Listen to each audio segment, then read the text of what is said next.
Sure. What's happening? Just jump right in. So we are obviously currently gearing up for the legislative session, starting first week of January. And school funding and school costs will continue to be very much in the forefront of discussions. We, as you folks know better than anybody, we have a situation where we've got 1,400 really committed, wonderful volunteers making decisions to the tune of $1.6 billion on thinking about what are the best ways to invest in the future of 82,000 Vermonters. And it's a, we really strongly value our community connections with our schools, but with the statewide property tax, there's a disconnect. And so we wind up in these situations where you have these dynamics of just rising fixed costs and rising student needs with declining student populations, and in a grand list that doesn't grow as fast as student need does. And the conversations, unfortunately, very quickly boil down to it's the legislature's fault, but it's the school board decision making. And I would really like to find a way to work together and get beyond that scenario so that we can all work together to talk about how do we best serve kids in the 21st century in a rural state, and prepare them for a future that we can't even imagine. It's an enormous challenge, and I really appreciate all of you taking it on so very fully. You get to really hear, I think, the real core concerns and fears for people about their families and about their future. So I think in the legislature in this upcoming session, we will certainly have some discussions about education funding. The system we have is not perfect by any means.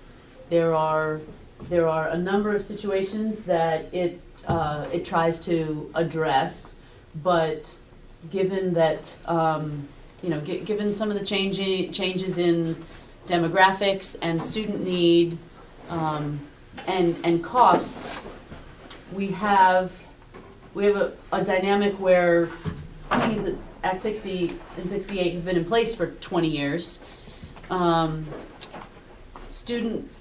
The costs of educating our students has grown faster than the inflator in the general fund, which means more and more and more of that pressure goes onto the property taxes. And we are more heavily dependent on the property tax than I believe any other state.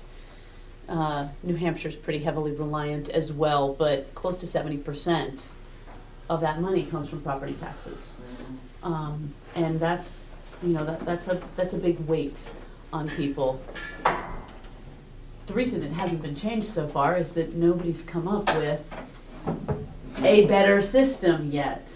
But I think people are getting to the place where they're not, what I hear from a lot of people is they're not necessarily after something that solves all the problems that Act 60 and 68 have. They're looking for a different set of problems. Can we sort of trade some of our current problems for different problems and try another way? So I don't know what that's going to look like. We've had everything from let's throw it all on income taxes to let's basically return to a foundation formula where everybody gets a base grant and everything else is on local residential tax rates. So we've got a broad range of suggestions, and I'm not sure that the Senate is as frustrated about the current system or as enthusiastic about change as the House is. So, it may be, I'm just not sure. My crystal ball is not yet back from the shop. But I think we will be having conversations about what a change in that system would look like, so that it continues to recognize some kind of ability to pay, that we continue to meet the educational goals of equality through Brigham, and that it is something that is simpler to understand, because there are over 20 years that have been so many layers put on it that there are triggers left and right for things, as you all well know. So I think that's one place where you will hopefully find legislators reaching out to you, and if they don't, I'm sure you can find their phone numbers or knock on their doors, I'm sure you do already, just to weigh in on what some of those ideas might look like. And because if we all had the answer, we would have done it by now. So it's really going to be a team sport, trying to help to figure that out.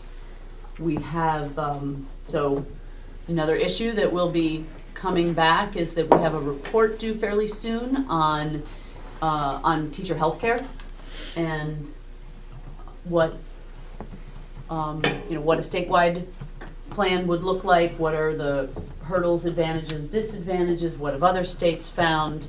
And just diving into a little more information on that. So there are they're finalizing a draft report at this time, and so, which I'm sure Nicole can tell you about. And so we'll obviously be looking at that again, and I would love to hear some of your thoughts about what that looks like, because frankly that's one where I had individual school board members calling me. Well, Nicole was consistent.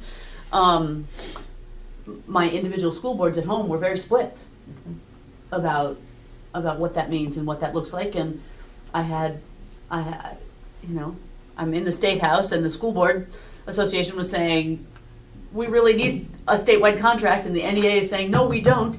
And I went home, and I had a bunch of school board members telling me, no, don't take that bargaining chip away from us. And I had teachers telling me, we get less benefits than other neighboring places, so please put it on the statewide level. Oh, my world is upside down. So I think that's another issue that will come back around, and the governor's recently started talking about ratios, and I've long been quoting the PICUS study from a few years ago that said, at that time, if we raised our ratios, our student-adult ratios, not just teacher, you all know the difference. Hard to remind other people that don't deal with school budgets regularly what that difference is. But if we raised our student-adult ratio from 4.5 students per adult to 5 students per adult, we could save $74 million, which sounds terrific, because that's not a big change, right? Not a problem. Let's just wave our magic wands and do it.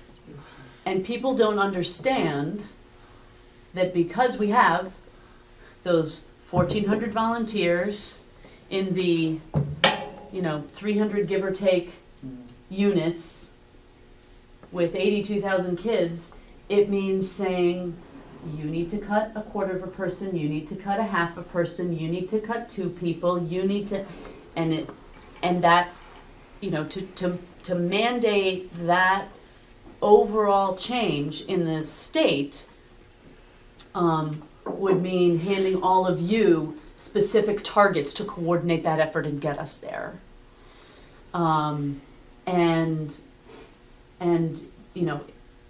That would basically only be done with averages and sort of dividing things up, which then gets us into a one-size-fits-all sort of situation, which is I feel one of the core problems of Act 60 and 68 to begin with, because because when you have, so much of that law is based on averages, is based on, you know, the CLA, which is a rolling average, and rolling average of a student population, and an average cost per student. And I probably should have started with this, I represent 6 communities in the northwest corner, so the 5 towns of Grand Isle County, as well as a piece of Milton. So Milton School District is pretty big, pretty comprehensive, and averages work for them. Isle Lamont, you know, has 30 kids, 35 kids, and they have a family in town, bless their hearts, that has really taken on their mission in life to foster and raise and provide a really good home for disabled foster kids. So you have 35 kids, and a few of them are, you know, high needs foster children, and, you know, bless them for doing that. The law of averages doesn't work all that well. So, where was I heading with all this? Oh yes, ratios. We were at ratios.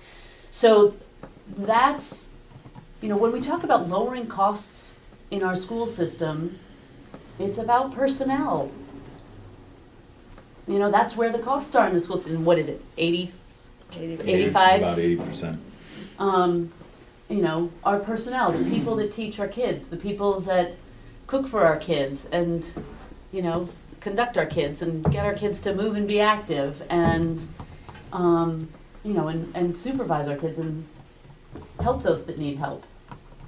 And so, so I don't know how to have that conversation about ratios without that kind of one-size-fits-all policy, which doesn't work all that well in our communities. And I would love some of your thoughts on that, because I'm sure there will be all kinds of bills put forward to mandate certain ratios, or to do sort of a excess spending threshold kind of thing if you're below a certain ratio, or all that kind of stuff. And I mean, you all have thought about this, and you know, I'd really love a way to figure out how to talk about that productively.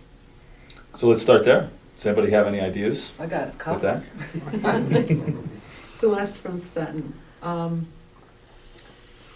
The PICUS study has severe limitations, because I went to one of their meetings in Montpelier, here in Montpelier, and the people conducting the study had a very different definition of small school.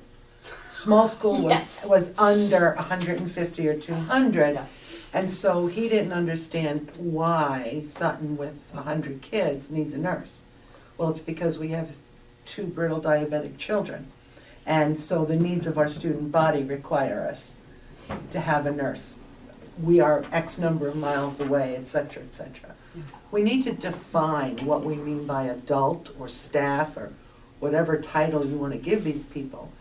It's very easy to take care of class size in some ways. Yeah. It's a whole lot harder to keep the building clean and sanitary and ready to perform the way it needs to perform and keep the kids warm. I can't cut a janitor as easily in some ways as I can cut a teacher. So we need to define what we mean by staff, adult, whatever that thing is. And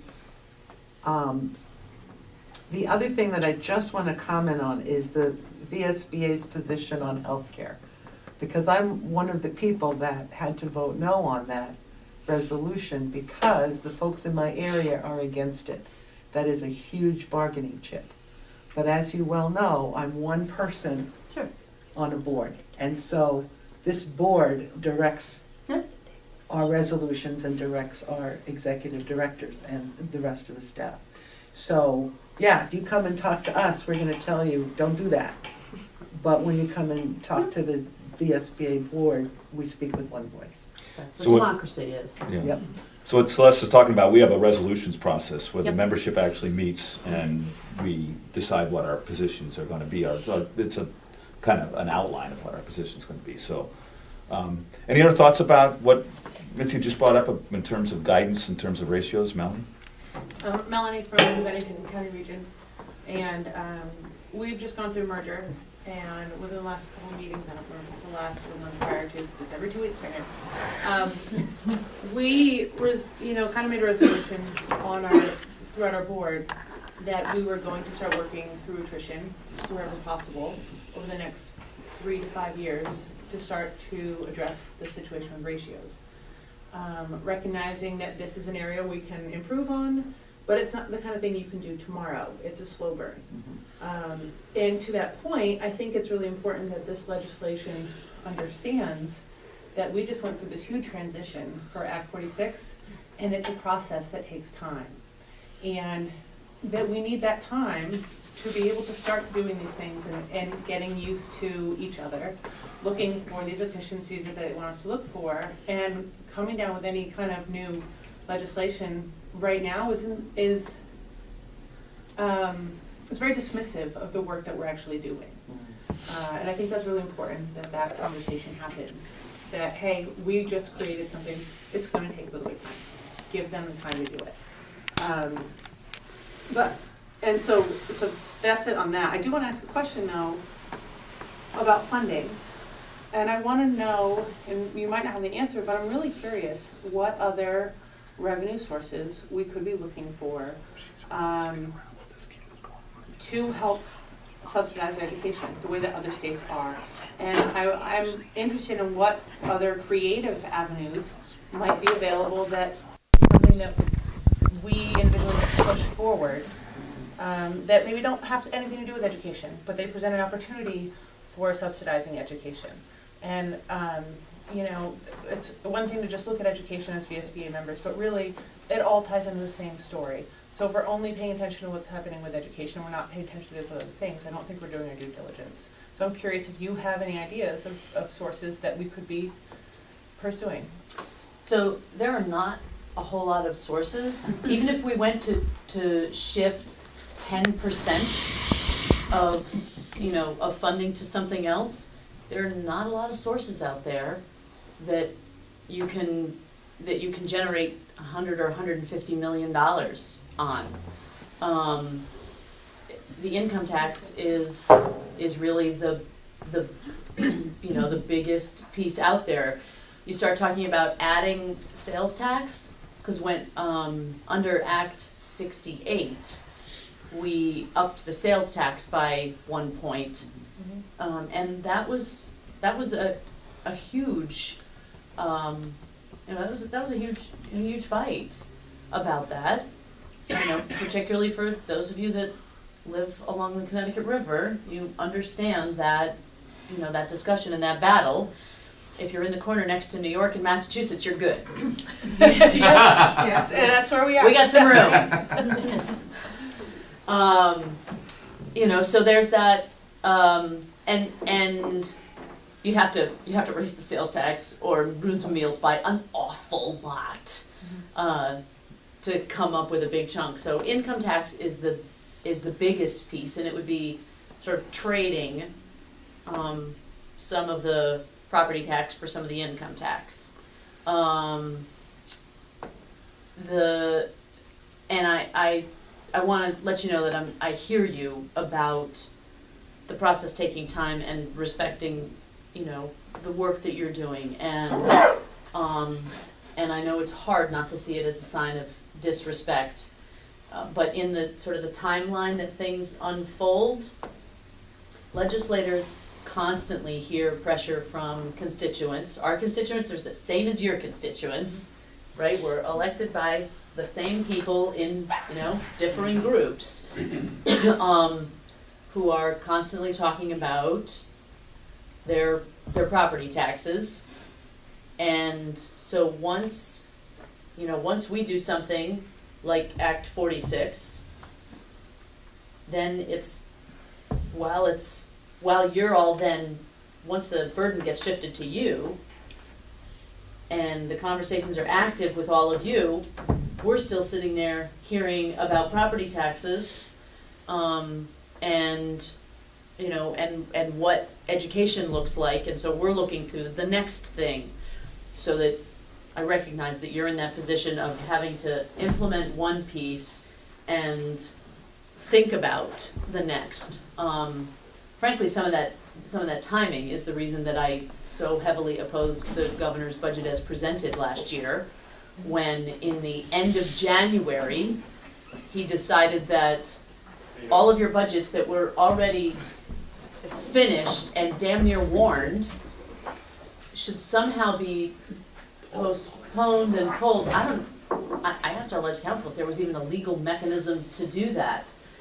To like withdraw something that's been warned, and somehow you would magically, basically 2 weeks later, come up with a brand new budget that was that much easier. And at the same time, to address affordability, he said, all of you should figure out how to cut. And then he spent all that he was asking you to cut on other things. Which was just infuriating. So I think, we've got to figure out how to pace that work. I will certainly be mindful of not trying to pile more on at the same time that all of this is playing out. But realize there's still, all this pressure coming because people haven't seen solutions yet. They haven't seen a lot of expanded opportunities for kids, or major changes to their property taxes. So Mary Kate and then Don? I don't have an answer to your question, but there is part of what I would like the legislature to consider. So, we see these charts of declining enrollment and, still have the same staff. And I think part of what needs to be considered is schools are doing so much more. The opiate addiction, the economic impacts on families. Schools are doing way more than they were when, we're looking at the beginning of those staff levels that haven't gone down. And that accounts for a lot of the personnel, or at least part of the personnel. I think it's great that, all that social work is happening in schools, because that's where the kids are. But, when we just look at, cutting that, part of what we're cutting is that social support that we're giving kids in schools. And, I think it's not just the education budget for educating, but, part of our social services are having, and so I think that all needs to be looked at together, and considered in terms of what's happening in our schools, what's really happening in our schools, and what the needs are of students and families. That would be a terrific conversation to have, like one-on-one with each of your legislators, to be able to really share that, because one of the tricky parts about an education conversation is that, when you talk about nuclear energy, it's sort of, out there. Some people know a little bit about it, some don't. When you talk about, pick an issue of addiction, like we all can think of somebody, but not everybody's been through it. When you come to education, everybody's been through a school system. Many, many people have put kids through their school system, and everybody in some way pays into the education system. So therefore, everybody's an expert. And when you have, quite honestly, when you have a legislature whose average age is 60, some of their educational experience is based on their own what worked for me 50 years ago when they were in 5th grade. And 5th grade is very different, than it was. And so just helping people understand what school is now and what is demanded of schools is I think really helpful, because that message gets out there, but is not as strong a voice as it needs to be. I think when Chuck Smith was speaker, there was they did commission a report looking at some of that, and I don't remember what, what happened with that, That's a or. good question. Do you? It's up- it's up on a shelf. Yes, yes, where studies go. Well, there have been a number of studies looking at the increases in mental health services that are being provided through schools, and I don't remember exactly when the last report was done, but I also know Act 46, I believe, had a study calling for looking how the Agency of Human Services and the Agency of Education could better coordinate and collaborate, and There's a whole nother conversation we could yeah, have. that, we know how A that's big, been long going. conversation on. So I think there's been a number of different attempts to study the issue. I think it comes down to resource constraints and agencies that are doing different bodies of work that are equally important. There's some overlap and there's some disconnect, and it's a lot of work to try to bring But the certainly things there could together. be some efficiencies there as well, Yes. if they could figure out how to work together. Right. Should probably move this along so more people Yeah, can be thank here you. done. I really don't know where to start, but I guess I want to start with what Melanie said. I believe I heard the governor saying recently, and kind of in my mind it was with regard to ratios, he's not asking you to take and dismiss people. He's saying try to work using attrition. Is that true? Is that, I'm did not you sure. hear that? He was, yes, maybe you talk here more at the summit.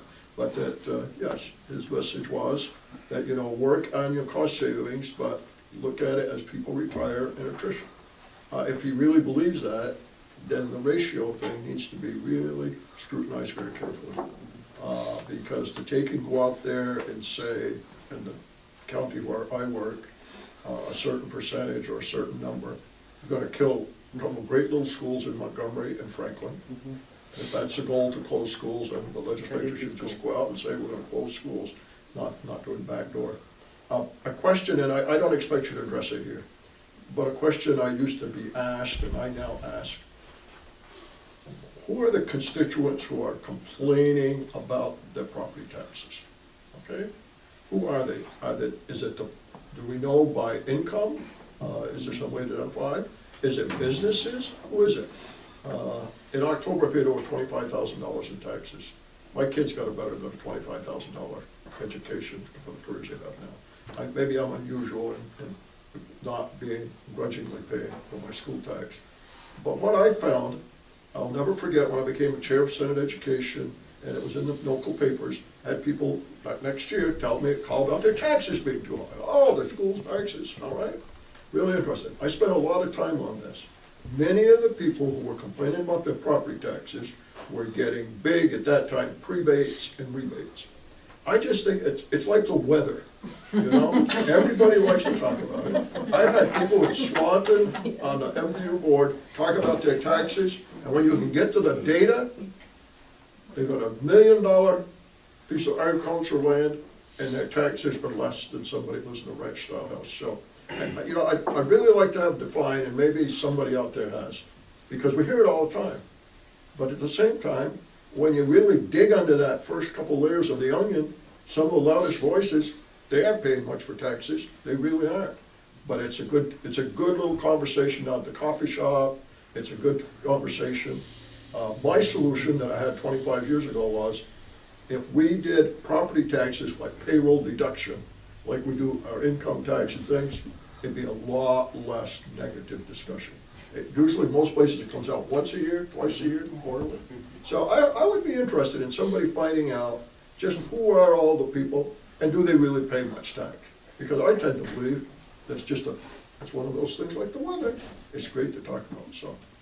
Well, I think one of the problems there is that you raise a good point. If you sat down and just, I'm not asking you to say it, but think about what you pay annually in income taxes, and can you name that number?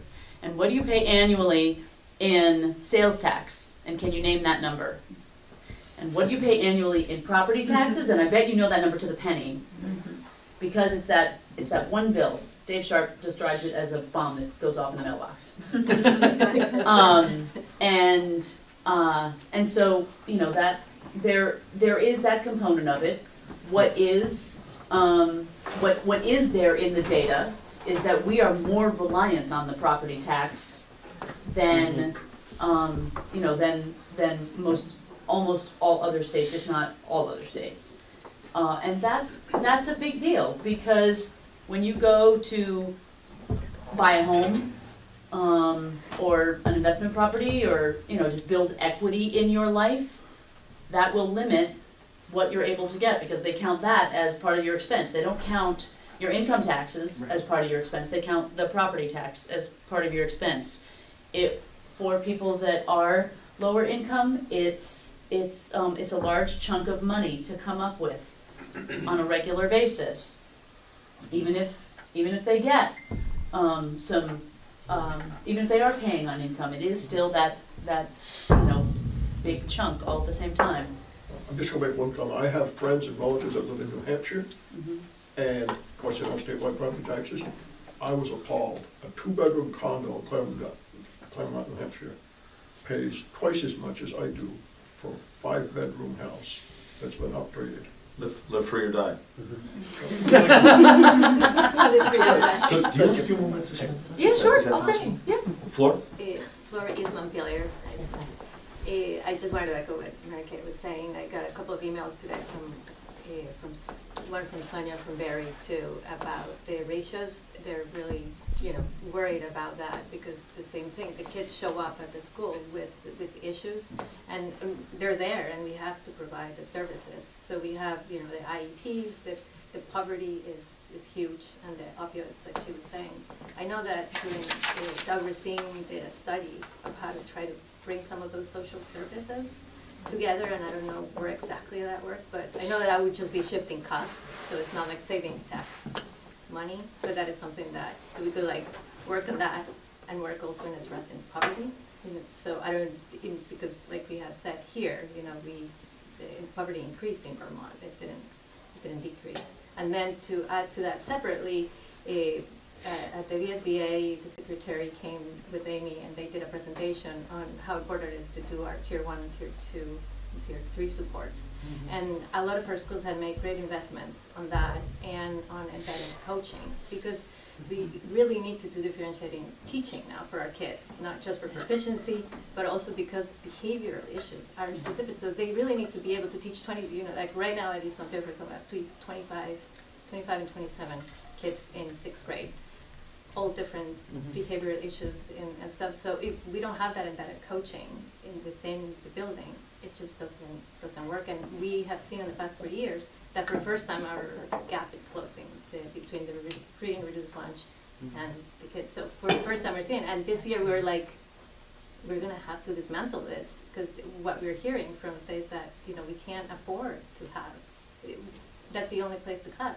Corrections is the only extra that we're doing. And that would be going backwards. And when you go backwards just a little bit, you go backwards 10 years. It takes at least 3 years to make a change, and then it takes 10 years to get the buy-in to where you have to go. So it's just like, kids don't have a year to lose. And I know you know this, but it just gets, that part is really important.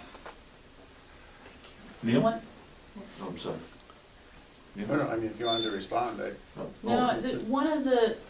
So I used to be a substitute teacher for, I don't know, 8 years or something like that. 8 years? Yeah. there's a subsorting right I'm now. a little worried now about who our speaker is. Awesome resilience. You don't think that being in the legislature for 15 years was enough of a clue to cause concern? Good point. So the islands, we don't have a high school, so it was K through 8, and I was one of these people that was thrilled to be in the middle school, and they didn't have another sub that knew algebra. So, and I said, look, I need to make sure that everybody else in the county is completely pulseless before you put me in a kindergarten classroom. I have since become accustomed to the species that is like 4, 5, 6-year-olds, and they're quite delightful. But my first time in a kindergarten classroom as a 20-something-year-old, when I didn't have experience with like kids, nieces, nephews, we'll tell that story another day. But I remember I remember one day I was on my way to be a third grade teacher. It was a 2-3 classroom, and I was listening to this report on NPR that talked about how many states use deviation from third grade reading levels to determine what their need will be for future prison space. And I was 28 or something, and floored by this and thought, well, if we have that data and we're using it to put investments into prisons, why don't we just put the investments into teaching the kids to learn to read? Right, I mean, what am I missing here?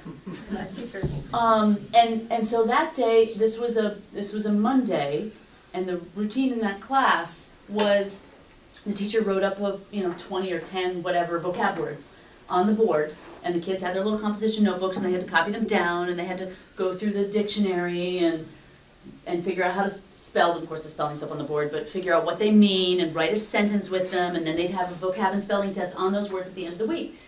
And I had this one kid who was being obnoxious, just a pain in the neck, little 8-year-old, and he was like sticking his tongue out behind my back at me, and I could tell he wasn't doing the assignment, and I tried taking recess away from him, except he was already in recess deficit, poor little kid, because of his behavior the previous week, and he said, and so the firm, like, you must, wasn't working at all, and so I softened a little and said, hey, what's going on? And his little shoulders just slumped. And I was like, you want to come over here and sit with me? And of course I'd be run out of town on a rail at this point. This was, in the late 90s. And I sat in a beanbag chair in the reading corner, and I said, here, do you want to sit here, or do you want to sit on my lap? Really, I realize what's wrong with that statement now. Just give me a little leeway here. And he actually, he voluntarily climbed into my lap and just melted into me. And he told me that he had to sleep at Grandma's last night because Daddy came home and he's not supposed to. Hello, is anybody else thinking restraining order? And he was yelling at Mommy, and he was really angry. Is anybody else thinking like anger management, substance abuse problems? And I had to call the police, 8 years old, calling 911 in the middle of the night. And the police came and took him and his like 4 or 5-year-old sister to his grandmother's house to spend the night. And so as soon as I could, with another adult in the room, I ran to the principal's office, and I was like, yeah, they don't teach us what to do in non-existent substitute teacher school. And they said, oh, go talk to the counselor, and the counselor said, oh, yeah, it's Monday. I was like, wait, what does that mean? And this is apparently something that happens regularly, on a Sunday night. And so this kid, Monday, in third grade, when it's kind of the last time you have a reading class to really, really learn that stuff, and the Monday where you're supposed to be doing the learning that you then get quizzed on, basically he's coming in every Monday not able to learn because of the trauma the night before, and I think there are a lot of people that don't really understand that piece, don't really understand everything that they do, everything that teachers do, everything that schools do to provide those wraparound supports. It's really powerful. And that was a long time ago. That was close to 20 years ago, and the problem has gotten much, much worse, as you know. I know that, I don't know, have you been following the ACEs study group at all? I have not, but I'm aware that I talked with Senator Lyons briefly early on in the summer months, or early fall months. Yeah, because there was a summer study with some legislators on adverse childhood experiences and how that impacts all kinds of a child's future, from their just basic health, to their potential.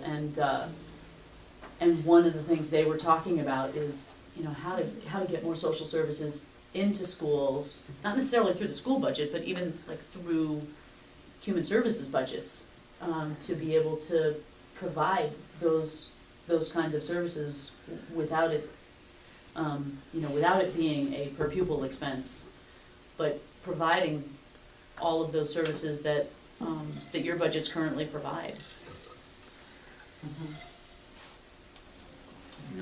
Yep, so, I mean, almost all of us here right now are going through the budgeting process. Bless your And hearts. but one of the documents that we have to work from at this early stage, right, is the letter that comes from the Department of Taxes, Yeah. which explains the 9.4 cent increase, and associated with that contained their explanation as to why it was 9.4 cents. And I know that we started to talk about it before, but just to get your take on that, because I think you might have had a different view of that situation or scenario, and what you think, could possibly be some of the things that the legislature would be looking at when the session starts up related to it. So I think we had, when you had mentioned the hole in the budget, and I react, but prior to becoming speaker in January, I spent 10 years on the Appropriations Committee, so I have these gut reactions to words like holes and deficits. The education fund is one of these, it's structured differently than, the general fund, in that there is a tax that self-adjusts to meet the spending versus in our general fund where it's the spending that adjusts to meet the revenue. And yes, we can add a tax if we choose to, if we choose to, but it's not an automatic adjustment effectively, like it is in the education fund. So, that 9 cents comes from a few different places, and the sort of tradition, or the recurring reasons are something we touched on earlier with student expenses, per pupil costs, and overall, not just the per pupil costs, but education expenses growing faster than grand lists are growing, and growing faster than the general fund contribution to the education fund is growing. And so that difference has to be made up by an increasing rate on the property tax. There was, some of that is the Act 46 payments that go out, the incentives that go out from within that pot. And because there were far more consolidations than expected in the first year or two, the payments are higher. That's another piece of it. And another piece is that in the general fund, we talk about sort of one-time money and one-time costs. And we have come to a place in the general fund a couple of years ago where we're not relying on one-time money for ongoing expenses. So we have one-time money like the VW settlement that comes in. So there's $18 million, and we know it's a one-shot deal. And so we don't want to do something that's going to be an annual cost with that money, because the money will dry up. But in the general fund, we know what all of the costs are. And so we can say, okay, we do have these one-time costs because that department needed a new copier, and this needs a new investment here for this one time. In the education fund, we don't know what those one-time, you don't think about, you individually as school board members think about it, but collectively, we don't know, because we don't have a common chart of accounts of any kind. We don't know what's going to be one time and what's not. So when money accumulates in the ed fund, because the previous year's rates raised a little more than what your budgets actually were, we have non-recurring money, and our choices are to either leave it there and let it sit there above our statutory stabilization fund,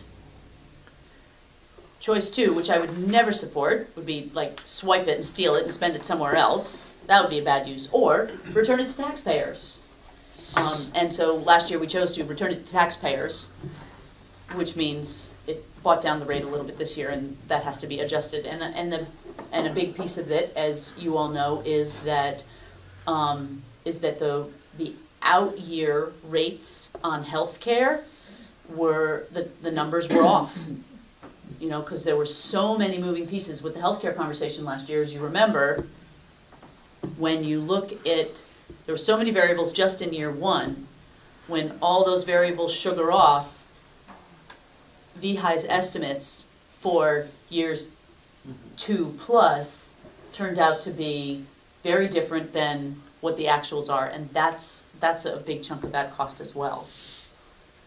Do you have a sense, you know, part of my challenge is responding to my constituents when they say, so what's likely to happen, right? And I know your crystal ball is busted, right? But I've got no good answer to give them, right? And so I'm left developing a budget possibly for scenarios that I can't even foresee yet because the legislative process hasn't had a chance to run its course. You may not have any answers, but it's one of the challenges that we have, right, as we go through this process. You know, do I need to say to folks, it's possible that there could be some penalties that are put in place to try to rein in what some folks perceive as, you know, a spending issue? You know, because we've had penalties in the past, right? So Still do, don't we? Still do. Yeah. So here's where the timing of the that's school the board other timing line. cycle and the legislative timing cycle don't align for quick action. And if we do take quick action, you all hate us. Because you're all Hate's a working strong on. word. Okay. You all get very frustrated with us, There you go. Okay, fair enough. which is a fair response. Yes. Absolutely. Thank you.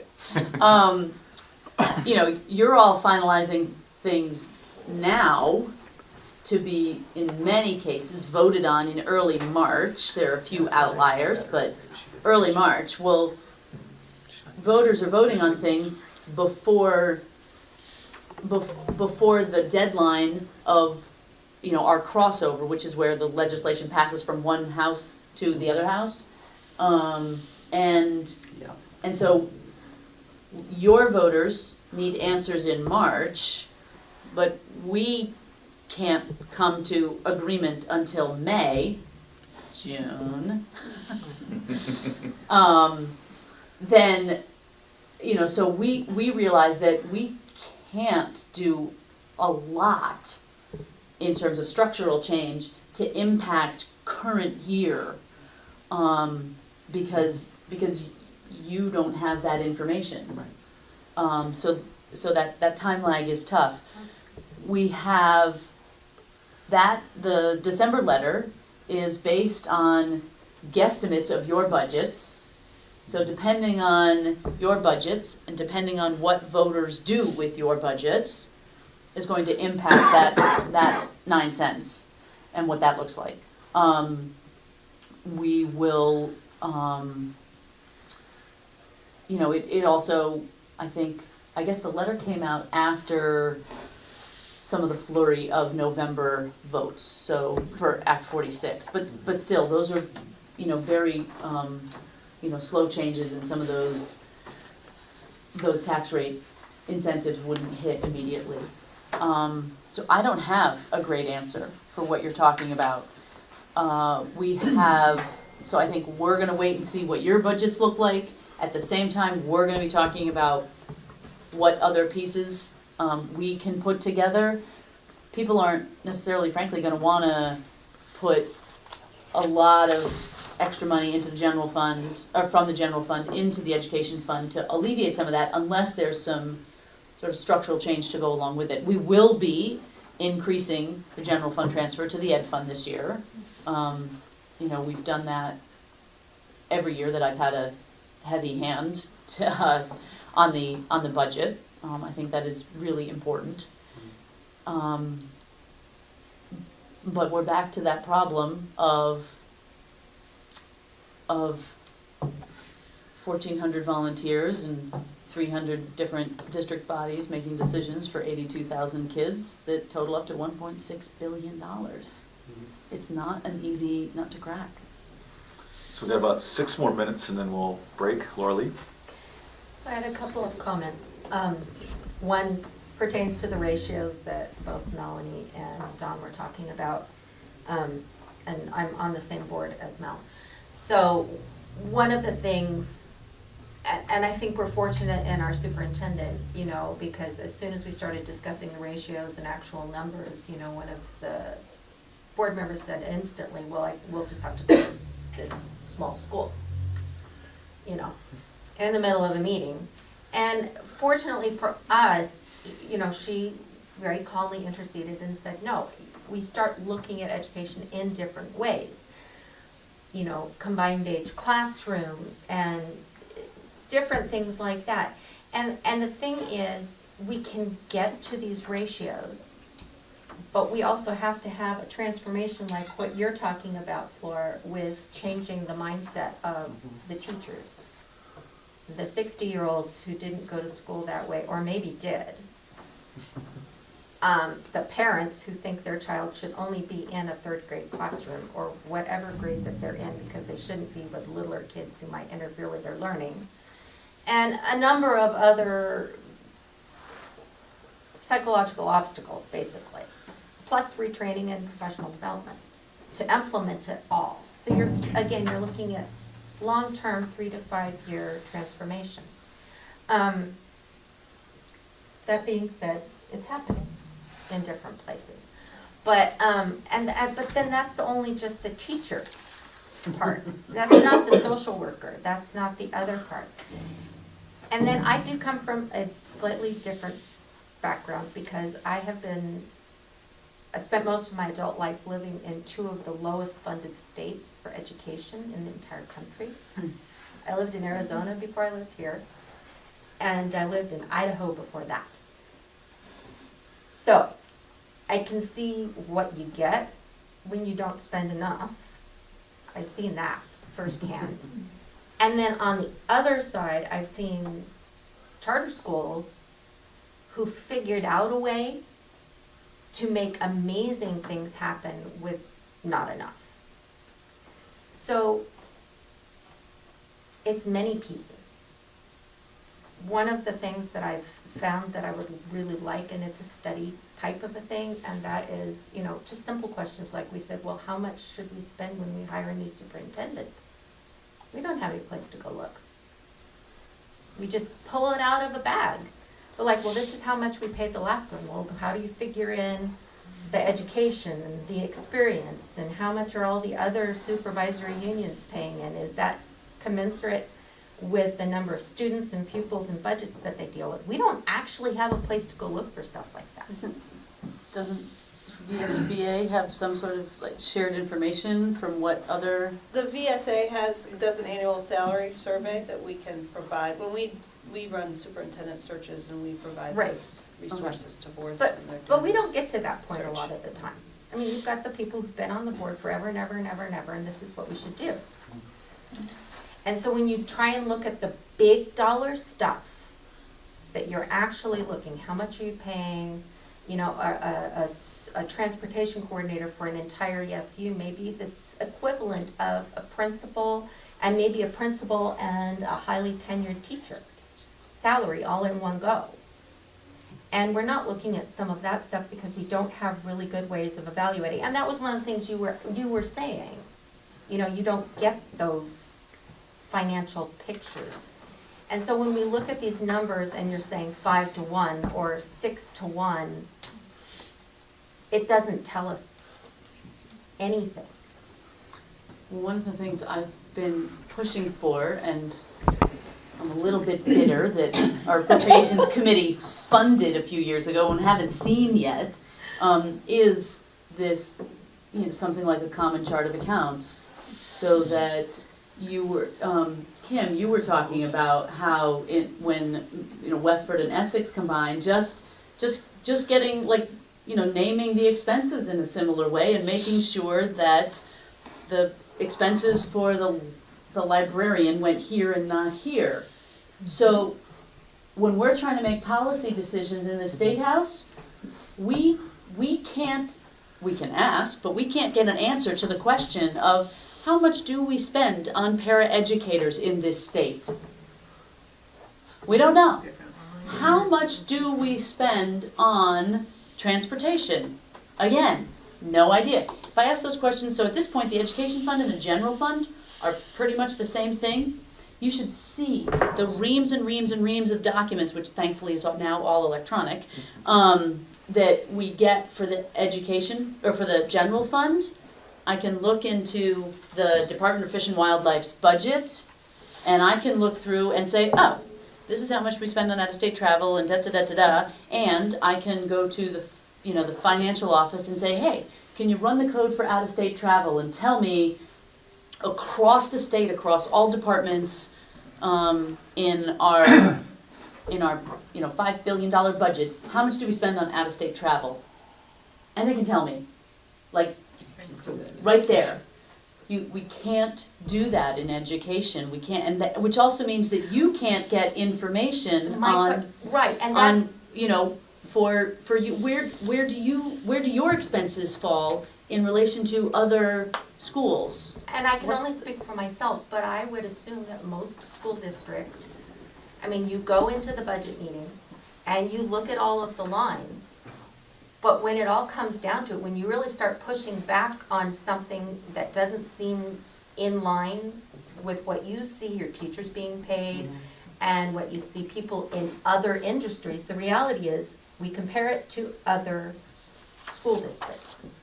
So I'm gonna have to break this off because of the time, but so you're welcome to join us for a pizza. You could, we offered that she could just take some and run, so if she tries to grab a whole pizza, somebody stop her. But and again, you're welcome to join us for the rest of the meeting too, but we usually take a little break here and chat and eat, so thank you very much for coming. Great, This has great. been very helpful for us. Thank you all. We held off reviewing the Thank you. We held off reviewing the agenda, so let's go there now. Does anybody have any additions they want to make to the agenda or anything like that? I do. Nicole?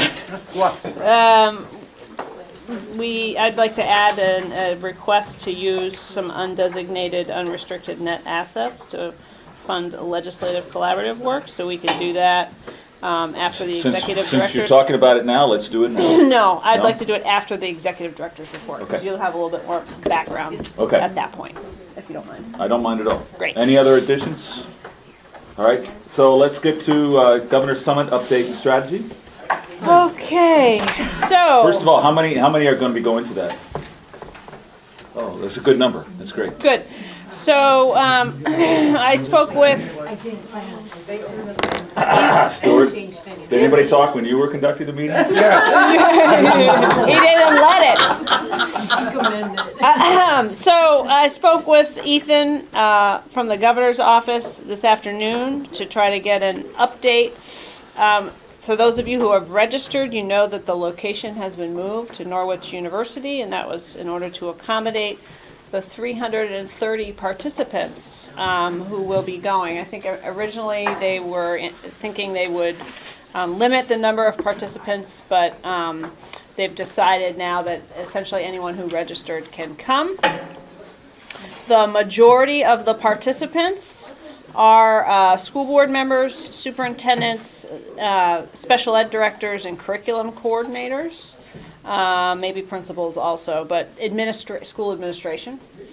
There are legislators will be represented. About half the State Board of Education will be there.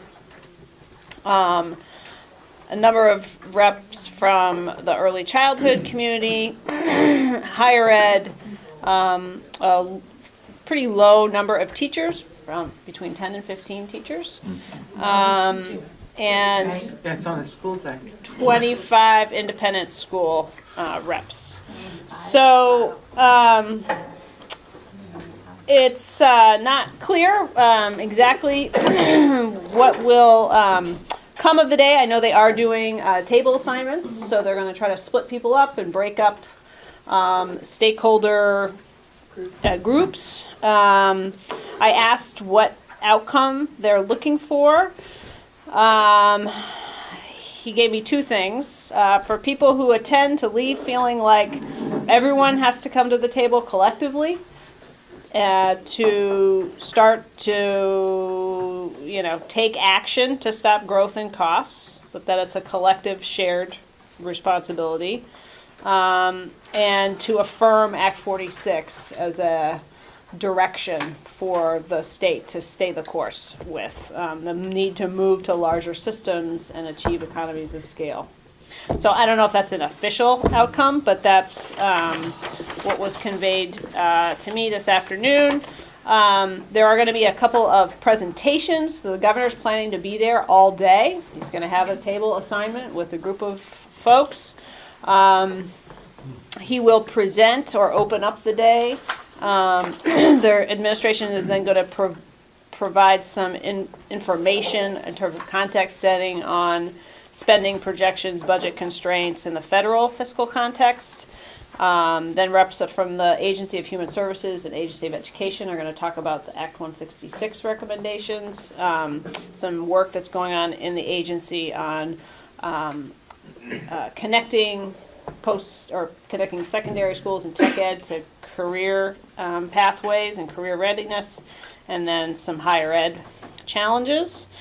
And then there's going to be some roundtable discussions. In the afternoon, there will be two panels, one on essentially on Act 46 implementation, and the next on ratios, and then another chance to debrief with your table around what you heard. Tell who's on those panels?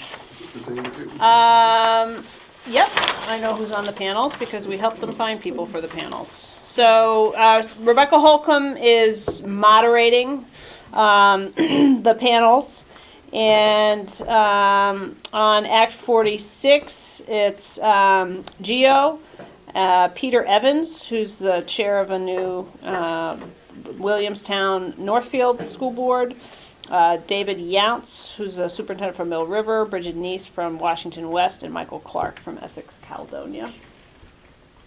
And then there's a superintendent and school board, two superintendents and two school board members on ratios. A team from Rutland Northeast and a team from Chittenden East.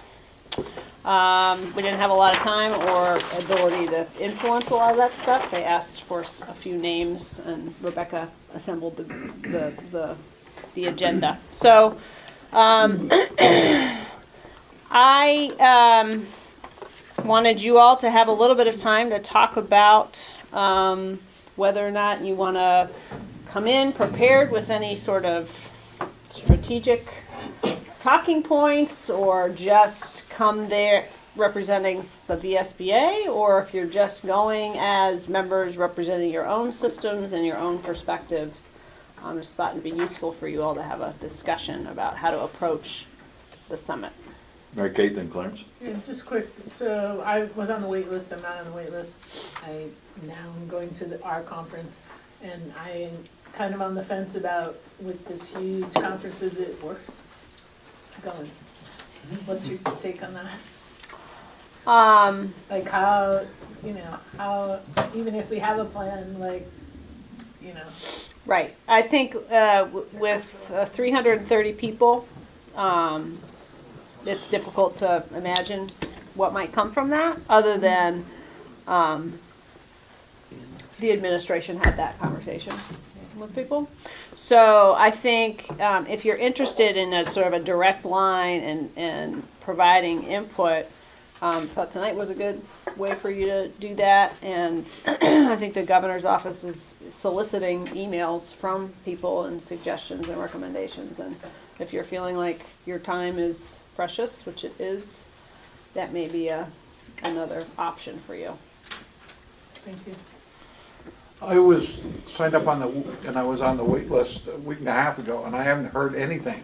Does that mean I didn't get invited, but you said everybody that was did? I don't know how they're managing the logistics. What they told me today was anybody who signed up was going to be asked to come. So I don't, I can, let them know that we had people Did you on get our it board today?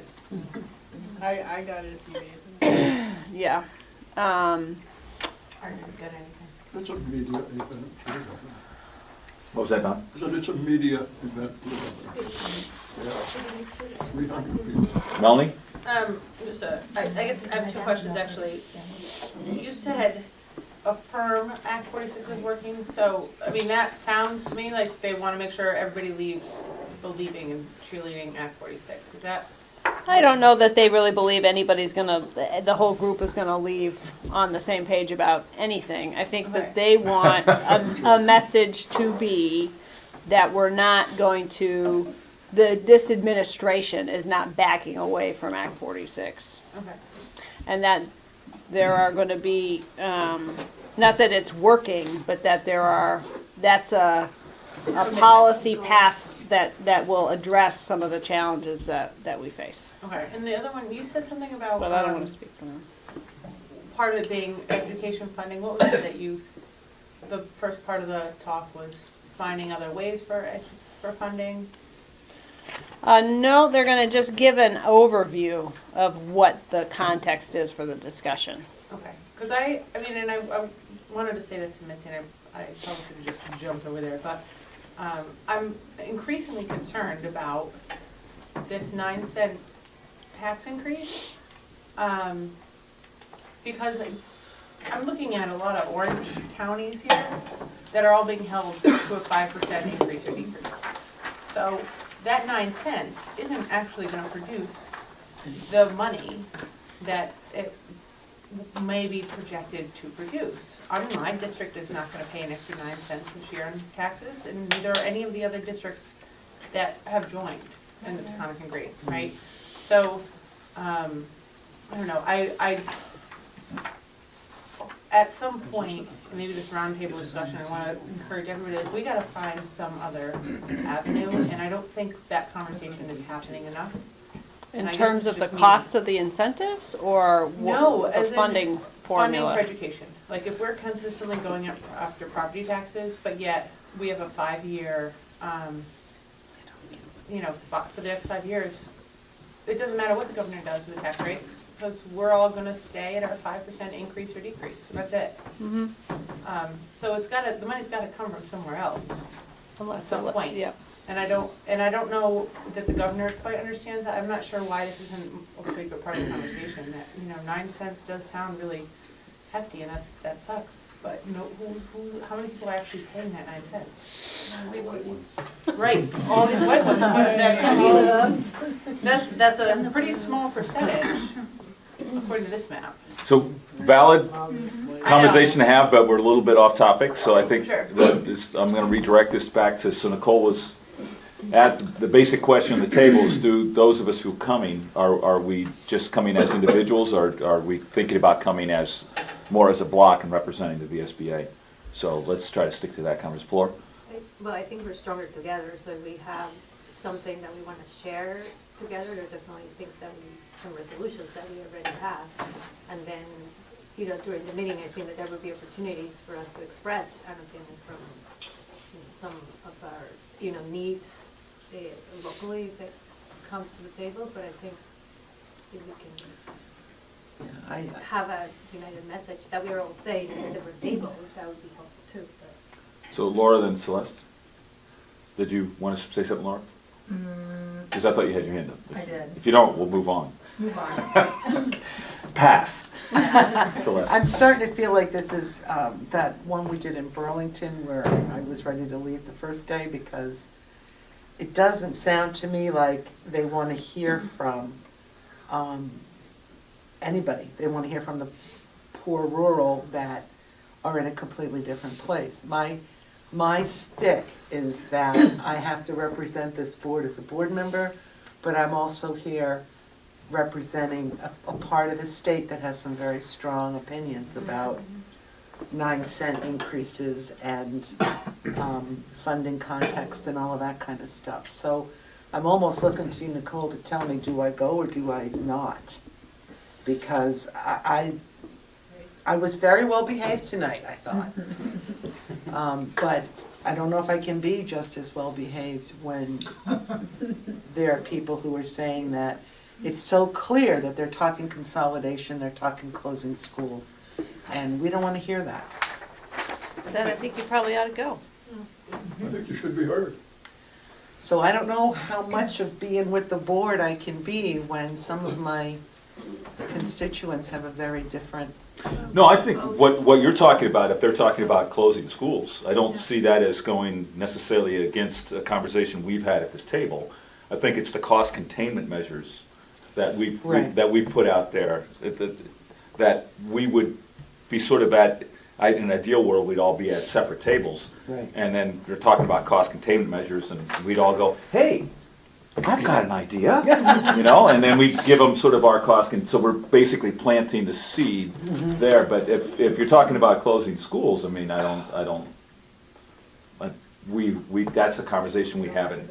We haven't had, and we haven't taken a board opinion. No, not per se. So I don't think you're off script by going there. Okay. So, Laura Lee? So, about Act 46. Sorry, I'm trying to put this into something that sounds intelligible. They want us to help them decide if it's something to keep or to throw out, or basically say it's a policy that they think is working, or? I probably shouldn't have said that because I think that's a little bit of a red herring. I don't know what they want on Act 46. All I know is they're gonna have a panel about Act 46, followed by a panel on ratios. Okay. But that's why I asked who the members were. And the governor's been pretty clear in some of his communications about where he thinks things should go. So, okay, so my question about the Act 46 is, I think there's some unintended consequences that aren't even being brought up yet, and that is in some of these districts where things are being consolidated, you've got smaller districts who had much lower tax rates now subsidizing much larger districts that had higher tax rates, and so we've basically, And vice versa. and vice versa, and we have potentially created a very regressive tax system as an unintended consequence, but I don't know if anyone's even looking at that. And then as far as the figuring out whether or not it's working cost-wise, we're not gonna know that for 5 years. So would it be helpful for folks if I put together some talking points or not? Yeah. Yes. Okay. That's what I'll do. You can So take it sounds like a take 'em or general leave feel 'em. that those of us who are going will sort of stay on script with our cost containment things. If it's another issue, then, you know, go where you want. It's another issue, yeah. Yeah. The small groups, that's appropriate, but it's not appropriate in a larger context, is it? Well, I'm not sure I If understand. we're wearing our VSBA name badge, and you're in a. No, I don't think we'll be wearing the SBA name badge. I don't think, we're not, Because my registration said VSBA. oh, did it? Okay, I'm waitlisted, so I don't know if I'm going, but yeah, it did. okay. So is that what we're talking about? Are we gonna go that far as to try to schedule list ourselves as VSBA members, or just toe the line? I asked that people indicate that they were with the VSBA because when I thought they were being selective, Right. I wanted them to I wanted to make sure we had at least some representation from this board there. So I don't know how they're doing I'm taking no responsibility for this. Not my thing. Smart woman. I just want to know what you all need in order to feel like you're ready for it. Somebody will. All right, just a couple more things, and we gotta move on, Melanie. I think it might be really important, actually, that if you want to give us talking points or give those folks talking points, that's great. However, each district is going to need to come at cost containment from a different lens, with a different answer. What's going to work for us isn't going to work for you. And to try to be too unified with that misrepresents, I think, what's really happening across the state. That's just my personal thing. I think coming at it from multiple aspects is a good thing, to say, hey, yeah, it's not one size fits all. I think another very important thing for this summit to understand is that we are the VSBA. As the board of directors, we set the tone, we set the pace, we set the agenda, and we hire an executive director. We're not led around by the executive director, and I think it's really important that we make that clear, and I think our strength of personality does that. But we need to be very clear. My struggle Yeah. is the struggle that each one of us has on some level or on some issue. Becky? Yeah, I would just say, if you guys are wearing name tags that say, or whoever those VSBA, I think you need to be supportive of the VSBA resolutions. That's exactly right. And so if you're not comfortable doing it, I would say, scratch that part out. Tear off the bottom. Because if you are, it says that you're there with the VSBA, then you gotta toe the corporate line. If you're there as your individual board member, you know. So this is coming from somebody who is not going to the conference, so you can take it for what it's worth. I think I would be. You're like the only one in the state not going, from what I understand. Smart man. I think I would be very careful about how we approach this from a VSBA perspective, right? So we just spent the last hour trying to get a decent relationship with the legislature, and I don't want to undermine that by having them see our affiliation with a governor-led conference that I think could be quite ineffective. And so if we're going to do VSBA stuff there, I think you need to do it quietly rather than overtly. Now there's something to say.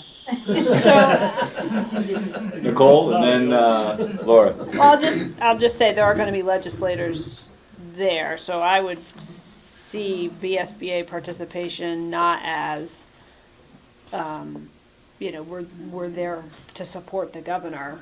I think there's gonna be a lot of school board members there who've don't give a hoot about what the VSBA thinks. They're there to represent their districts, and that's great. And there's gonna be a very strong school board presence. The question is, do you wanna have our resolutions be part of the discussion? That's really all that is. Not in an attempt to help the governor, but in an attempt to make sure the organization's work that you've done for the last year on this specific issue is part of the discussion.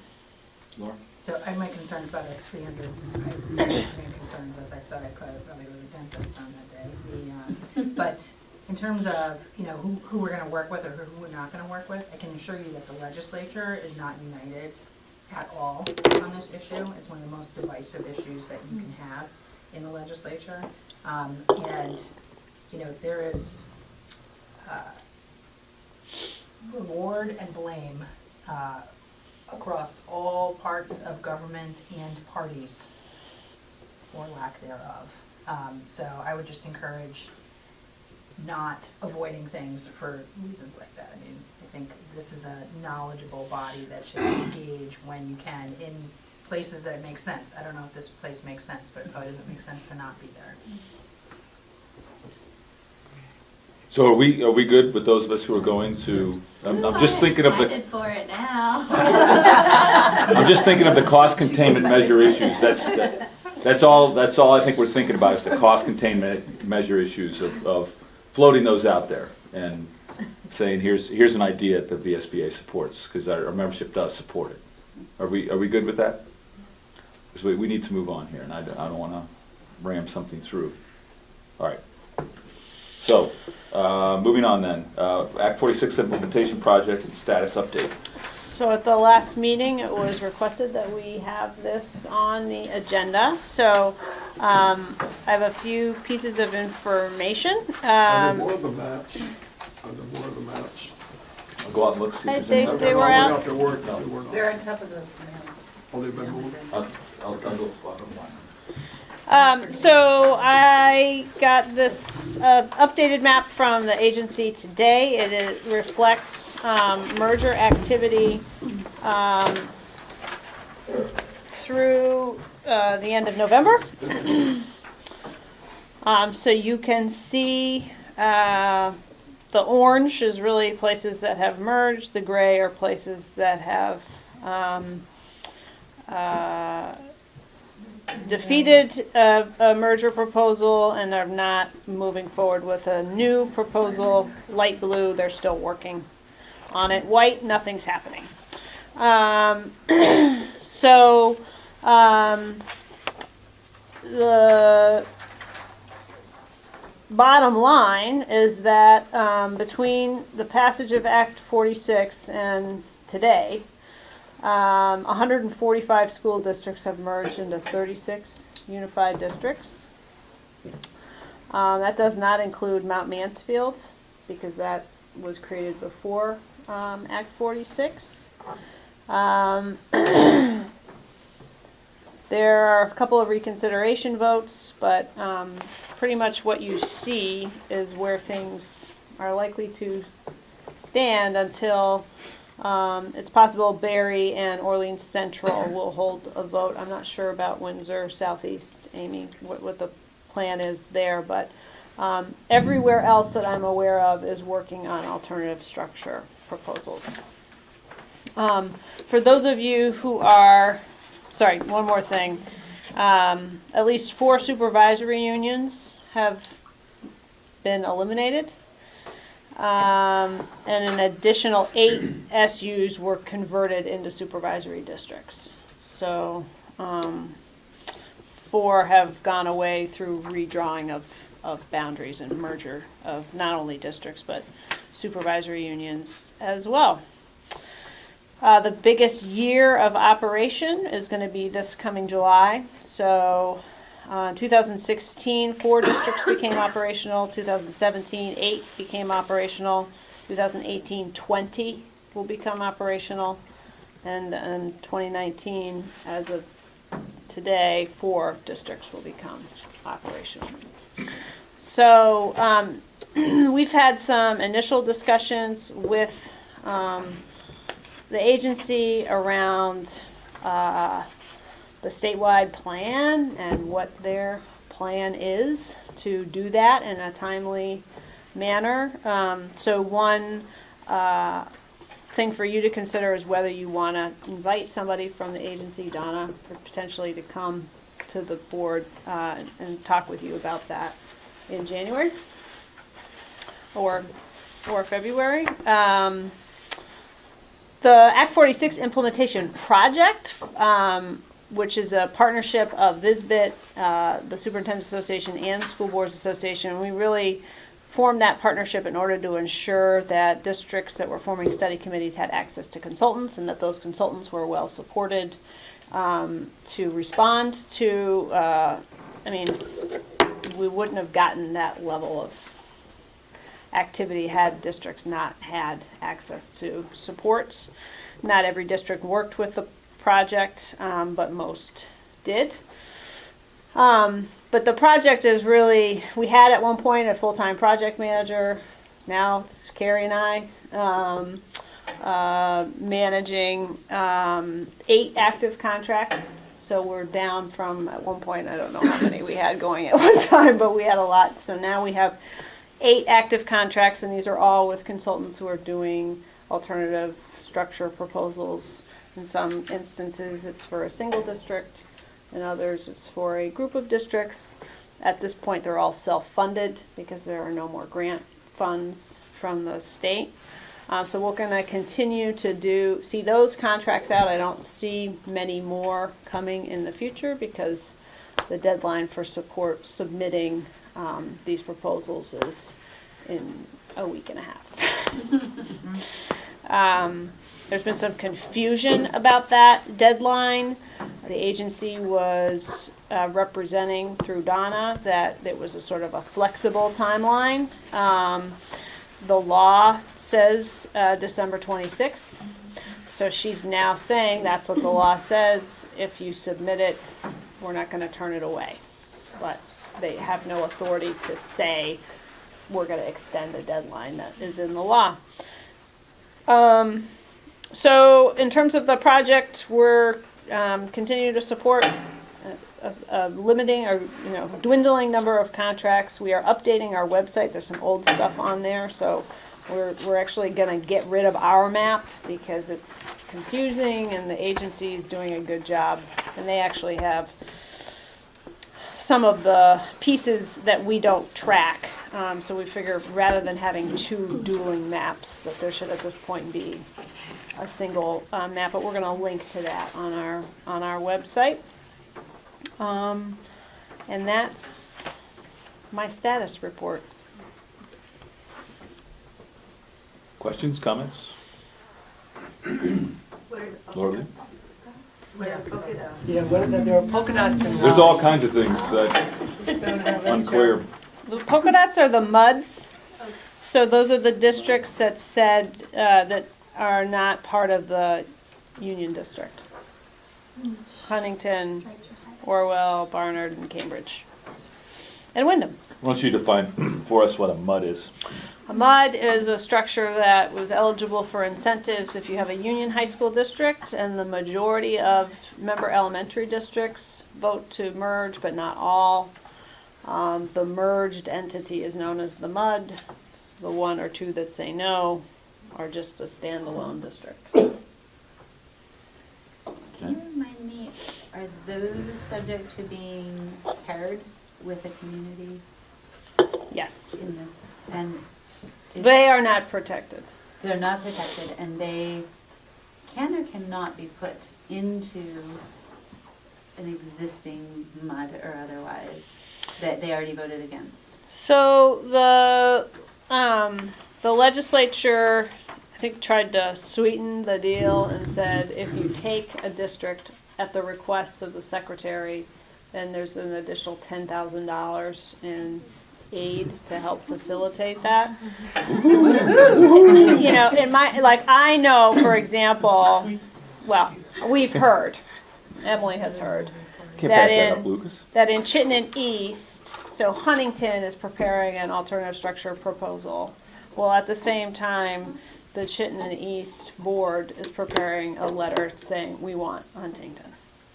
We'll take Huntington if you want to put Huntington with us. So it's totally possible to say, and I think in many instances, they actually want the district in because that means they don't have a supervisory union anymore. They can start to realize some of the efficiencies of a supervisory But the law district didn't structure. prevent that they could be assigned to a place that they had already voted against. No. I think you could have an interesting argument if the MUD doesn't want the no district. But I think the chances of that are, particularly when there are funds to help defray any costs. But the law appears to protect the MUD from having to take on a district that they don't want to take on. Lucas?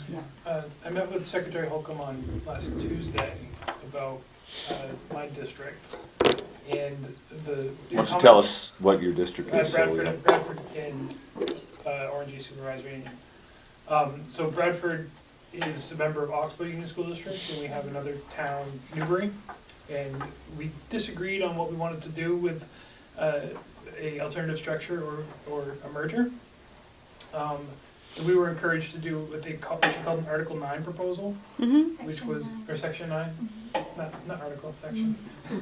The Section 9 proposal, and she said, get it in, try and get it in by the 26th, but if you don't, you're basically presenting more information for the agency to make their final decision. So by all means, please send something in. Right. I think they would rather districts submit something than have to figure it out on their own. Any other questions or comments? Laura Lee? Paul and Rupert finally got a merger voted up, and I believe they're doing a side-by-side with the Taconic and Green that's approved. So, but it's not final because it hasn't passed the 30-day reconsideration period. So it'll turn. They get a 30-day out to. Everybody does. So if that period closes, then that'll turn dark orange. Oh, no. I have a question. There has to about be a the- petition signed. It's not like you can just, but there's a process. I have a question about the map in the new supervisory union that we're side by side in. the state board approved 2 other standalones to go in there, in that supervisory union in Ira and Rutland Town. Mm-hmm. So by approving them as part of a merger issue, doesn't that, they can't be forced to merge someplace else now, right? They got the merger protection? They don't have the protection unless, did their voters vote to have them be standalone districts? Yes, and both Okay. of them got approved. By one. Okay, so then, yes, I don't think there's a color code for that on this map. So, I mean, they were, I see them as white like the rest of them, and they aren't really. Right, Okay. right. So again, this is their map. I don't know, how they're accounting for the ones. But I don't think this necessarily means, the whites are the ones that can be merged. I think it's the whites where they're not merging, which is true for But where they had a Ira and vote Rutland Town. and actually approved it, it's a different matter. Right. All right, so should we move on? Okay. Excellent, thanks for the update. So, executive director's report, there's a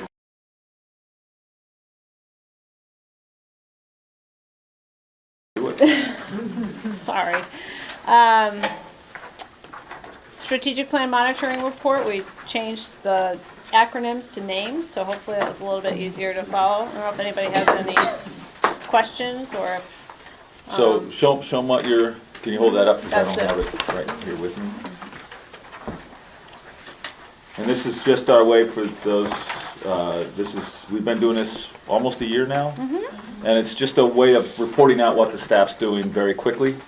If you have any questions when you read this over, this is now the time to ask the question. Say, what's this, what were they doing here, what were they doing there? It just gives you an idea what the staff's up to. Any questions? One thing I'd like to just call out from my section is the dues status. So big key indicator in the strategic plan is that we transition to this new structure in a way that results in stable revenue. So I'm happy to report that as of today, we're missing just 2 supervisory unions that have not paid dues at all or have not indicated that the payment has been processed. So we're waiting on a few, but we've heard back from superintendents or business managers that the check has been processed. It's just making its way to us. And that even includes the people who want to have the breakaway organization, the Alliance, even those SUs have paid in. They've paid. We were only told by one supervisory union that they are not going to pay dues this year, and that's because they're going away as of July 1, and they felt like their interests were going to be adequately represented by the 2 SUs that have remained members, that are all sort of, the pieces are shifting. Melanie's got a question. So just real quick, does that mean if a district that before said they weren't gonna pay, but they're part of a union, or they're part of a supervisory union, that supervisory union is still now paying, even if that district before was? Well, it's funny you should ask. So, some supervisory unions have dealt with this differently, this new system differently. The only district that we've had historically that hasn't paid is North Bennington. And they are the only place that we haven't received a check from in the Southwest Vermont SU. So I don't know how it seems like what they've done is have the SU allocate the costs out to the member districts and have the member districts pay. Pay for North Bennington essentially? No. No. We are missing $1,000 from Southwest Vermont, which we believe is the North Bennington payment. So we need to figure out how to deal with that, if anything. We are at this point around $10,000 short of what we budgeted for dues income. And I have no reason to believe we won't get there. But it has taken a fair amount of outreach, I think, to ensure that transition. We did do another round of letters trying to help business managers, board chairs, and superintendents anticipate what the increase will be for next year. That was an adventure because the number of units is now changing. And that then meant the costs overall go up, which when you talk about the 3-year phase-in process, that led us to have to make some decisions about how we were going to do that. So what we did was spread out the initial year's increase. And the language of the bylaws supports this interpretation. That it's that initial year's increase or decrease that gets spread out over the 3 years. Any additional increase that results from fewer SUs or a change in ADM is sort of a surcharge onto the out years. But we couldn't possibly do the math to manage all the moving pieces over the 3 years. So the way the language is worded, it does seem to reflect that first year jump to the new system gets spread out. So that's what we did. We haven't had any questions. But again, I think it's really helpful that people have that information when they're building their budgets. That's, I think, one reason why we saw so many people just pay their dues this year. Any questions about the strategic plan monitoring report? Okay.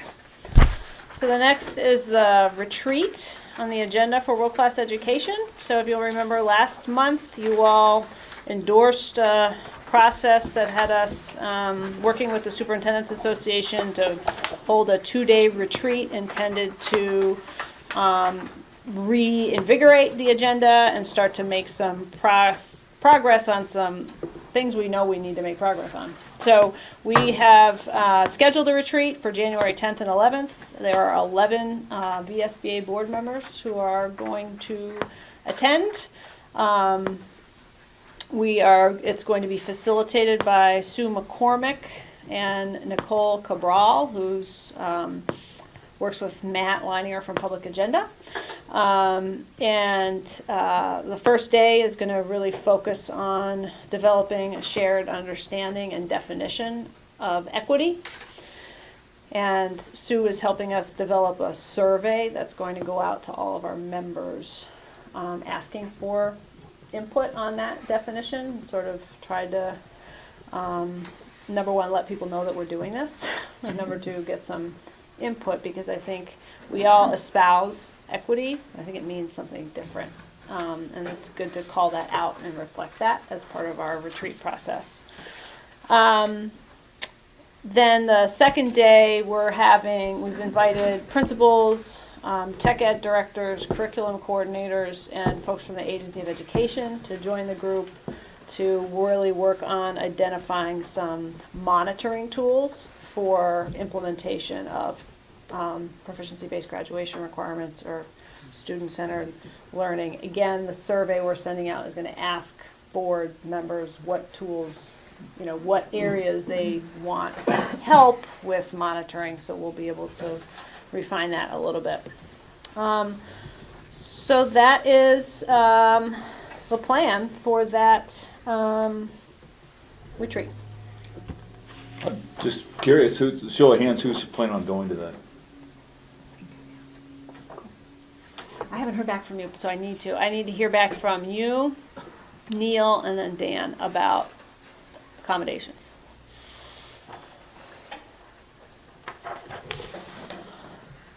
I did talk to the executive committee about reallocating some funds in the budget to support the costs of facilitation and lodging.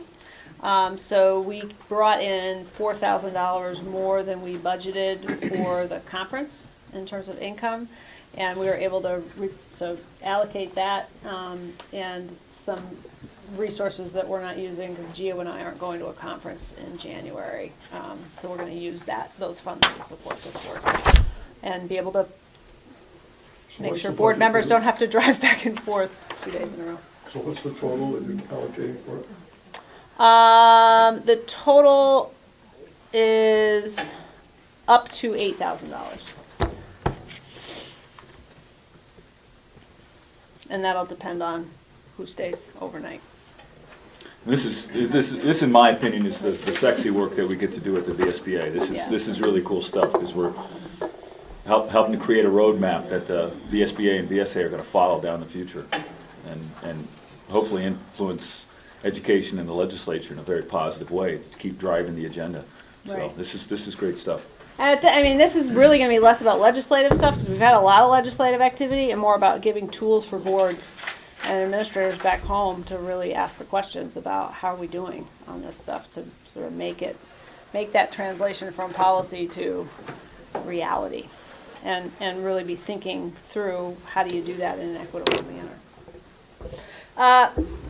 Okay, public policy update. The Health Benefits Commission. The Health Benefits Commission is finalizing its report. It was a little bit stronger 2 days ago than it is today, but it does call out some benefits associated with establishing a statewide health benefit.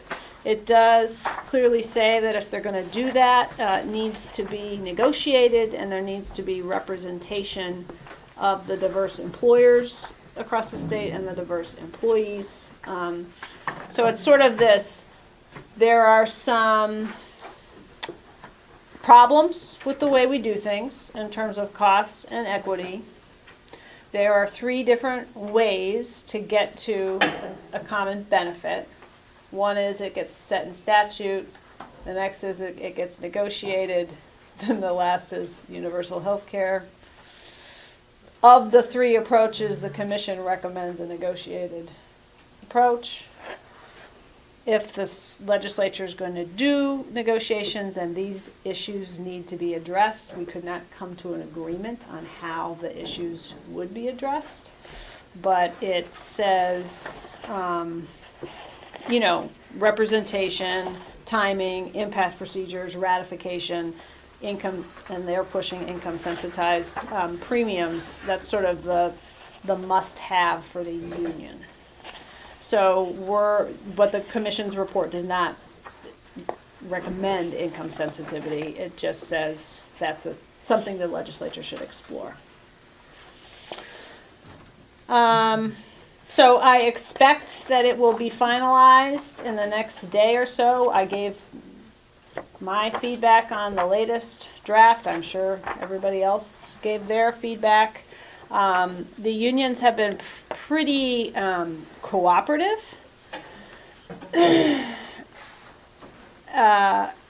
All things considered, and but it's not clear what they have been making noises about a possible minority report or sort of reserving the right up until the end to pull any support. So I'm not clear whether they'll be satisfied with the latest round of edits.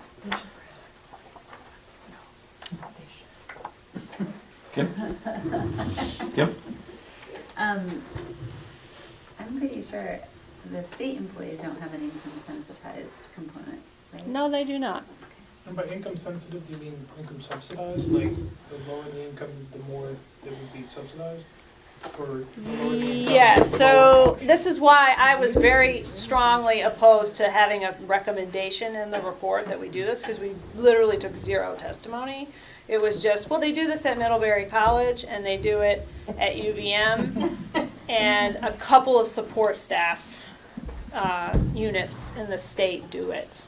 But the concept is that you negotiate a average premium split, say 80-20, but it keys off of income, and it can't be household income, so it has to be individual's income, and then you would essentially have a range. I think at Middlebury it goes from like 2% of the premium up to 40% of the premium.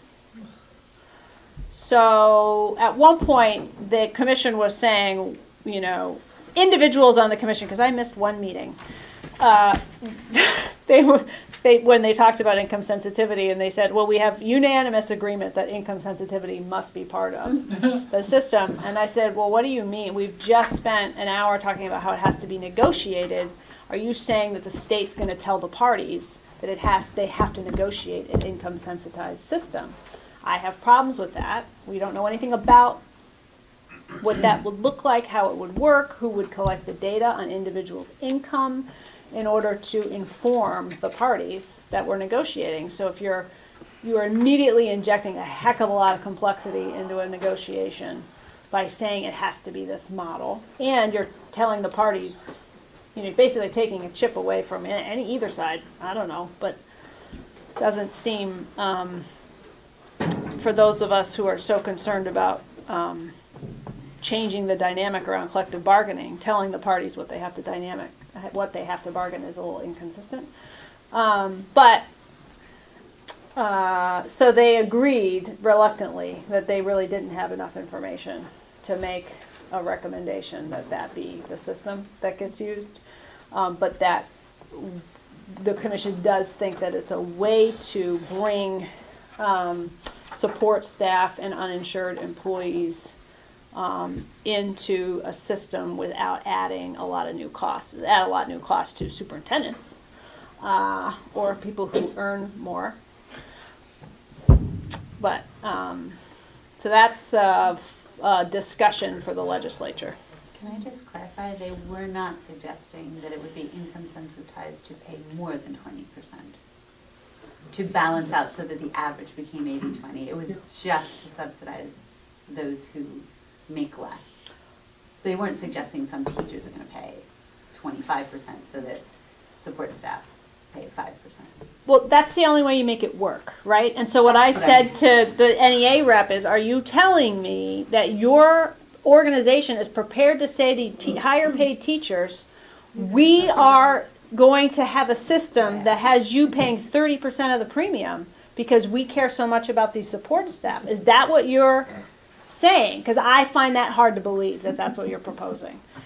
And all the response was, we support income sensitivity. So to me, to say to the parties, you have to negotiate this, immediately puts employer representatives in a box. That is. Don't you think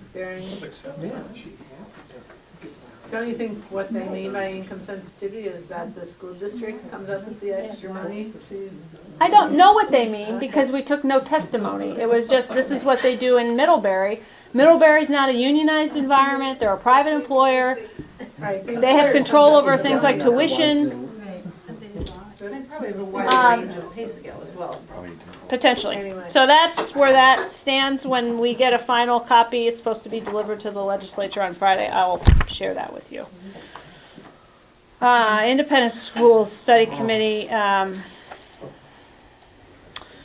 I don't even really quite know what to say about that. It's the report that I just got today, which was prepared by someone, not the committee. Basically says the parties are at impasse. We can't come to any kind of agreement.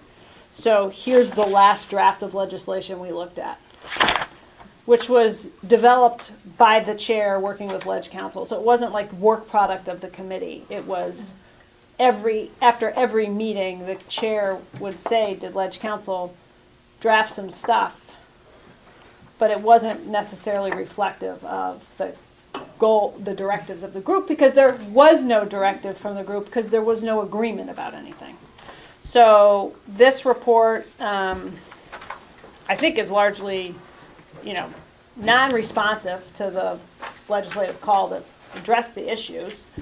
And I just saw in my email after the meeting started that the independent schools have filed some sort of 4-page response that they want posted with this. So it's that no progress has been made on that issue. Are you surprised? No, not at all. I'm just sorry I spent a lot of time in meetings. Nicole, can I ask you a question on that? What is the holdup, and is there anything that we can do as a local level to get that moving forward? Nope.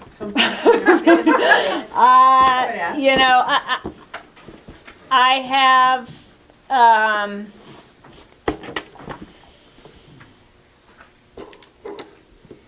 no. I don't know. I don't have any ideas. if I have ideas, I'll share them, but, it is a politically losing, discussion. And, the independent schools have given no ground whatsoever. And so, and they have quite a bit of pull. And to the degree that I find, we haven't even been able to talk about certain things because the chair won't put them on the agenda. That kind of stuff. So it's frustrating. This has been around for decades. Yeah, yeah. If they're filing a response, do we wanna submit anything just not long, but something general in terms of, using taxpayer dollars to, everybody should be on the same playing field?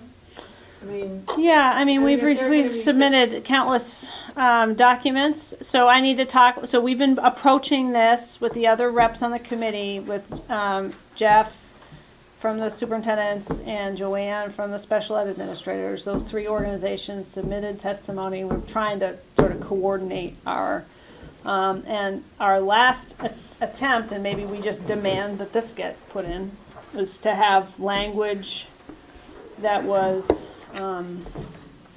shared with Joanne on how to actually make the special ed stuff work.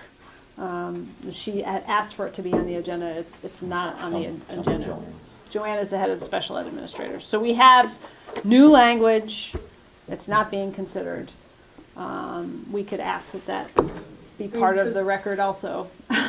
But is the legislature gonna get this report in the 4-page comments that the independent schools are putting together? Yep. Or they're getting everything? I don't know what's gonna happen. We're having, this literally came out of nowhere. We have a meeting on Friday, and that group is gonna have to give some feedback on this. And I don't want my name on that report. That's not a report. It's draft legislation that has got a lot of problems with it that have been identified at the last meeting. So why it's now continuing to be on the table as a starting point for the legislative discussions, that's an approach I've never seen before in a legislative study committee, and I have problems with it. I think what we should say is we were not able to come to an agreement, end of story, and not attach legislation that has issues. It doesn't have agreement. Well, it doesn't, not only does it not have an agreement, but it doesn't have terms, right? It violates federal law. So, Was It's that written by the chair of the committee? it says it was prepared by, I don't know who this came from, so it was prepared by the Office of Legislative Counsel. That's been an issue with this committee, like Right. documents come up and we don't know who they came We're from. starting to fall a little bit behind, Kim. Yep. What are the consequences for that sort of a thing happening so poorly? What can be done about that?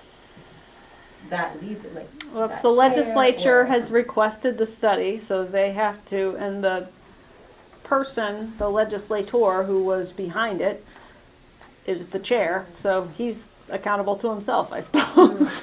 Just as a matter of process, that's the way this stuff goes, and there's really nothing you can do about it, and these things waste everybody's time and come out with nothing. We could write a letter, He's yours, I that's suppose. You could What? contact, County Senator. yeah. So I think, I'll happily send him my opinion on that. this is a sticky issue. It's not surprising progress hasn't been made. So it's not the chair's fault that no progress has been made, but I don't know where this came from. I have objections to a process that results in a report that has legislation that doesn't have the approval of the committee. So that's basically the feedback that I'd like to give. Do you need anything from us to do what Kate is suggesting? If there is going to be a 4-page thing coming from the independent schools and you don't feel like what comes out of the committee represents our position on that? I think I'd like, I have a very clear directive from this board to stick with the testimony we submitted in August, I think. So I will work with Jeff and Joanne to get our act together before the Friday meeting. We haven't had a chance to read this stuff and talk. So I don't think I need anything. I hear that you want us on the record and not letting this and that stand. Understood. I'm gonna whip through the, because I don't want to get into lengthy discussions, but I did want you to have the recommendations on Act 166 and the the executive summary of the special ed pilot study. Mostly because I want to know whether or not I'm not really qualified to speak to the special ed study. That's a pretty technical set of recommendations. So if you want to learn more about that and what the agency is going to do, that's another possible guest you could have. Invite somebody from the agency to go through the special ed stuff. On the Act 166 recommendations are essentially saying stay the course in terms of the voucher model in 10 hours, but they are recommending discontinuing joint administration and having the Agency of Education be the lead agency, and also have the agency manage centralized accounting and contracting so that SUs or regions that are now employing pre-K coordinators to just manage all the contracts with all the providers, that could be taken on by the Agency of Education. And there's some language about eliminating duplication of regulation because they are clear that it's problematic for public schools to have to also respond to CDD rules and vice versa. So, feel like some of the recommendations this board made were taken under consideration, but there's still the issue of whether or not the voucher model in 10 hours a week is really getting the care to the kids who need it the most. So that I anticipate will continue to be part of the conversation in the legislature. That they may not just accept these recommendations. They may also want information on equity and access. Questions, comments? Keep moving. Okay, so you all have heard the news about Emily. Aww. Which is a really good thing for her. And it's A good career move. it's not a very good thing. smart. She's a smart woman, and she's been recruited by many people, and I think she chose, wisely. I'm not so sure about that. Time will tell. Time will tell. So we did post the job. Martin has agreed to serve on the hiring committee. Martin, as a legislator, I think brings a nice lens to what that position is, and worked closely with Emily. So And he's a lawyer. yeah, he's a lawyer. There's lots. Martin brings a lot to the process. So Martin and Susan and Jeff Francis and myself are going to interview 4 candidates next week. They range from being very green to very experienced. So look forward to that conversation. But I'm also not going to put a lot of pressure on us as an organization to hire quickly in order to get somebody in place for the legislative session. What that means is that in the past 3 years, the VSBA has played the staff role for the Legislative Collaborative, which is the organizations in this building, principals, superintendents, special ed administrators, VSBA, and the school business officers. And Emily's done a great job. And because we were so good at that, the organizations placed their full confidence in us and had paid the VSBA to do this work on their behalf for the past couple of years. So Describe what happens with that information, that legislative report. very Yeah, quickly. so basically what we're doing is providing coverage in the State House, in committees, updates to all the executive directors about things that are happening, helping coordinate testimony, and then writing the reports. So it's a much better approach for all the organizations to work together since we're all following many of the same bills. We have a good working relationship in terms of we don't all have to agree on everything, but we all need to know when something's being talked about. So it's a model that's worked really well, but the timing of Emily's departure means it's really not going to work that way this year because I can't commit the VSBA to be able to staff that because we don't have staff and I'm not doing it. There's a lot of other stuff that needs to be attended to. So we met as a collaborative today, and this sort of will get into my ask for the add to the agenda. We have agreed to hire a legislative analyst who is actually the position Emily started as 3 years ago. So typically a Vermont law student will come and work 20 to 25 hours a week and help us take notes in committees. We have a really good third-year law student who I think is going to be great. She doesn't have as much time as we have required in the past.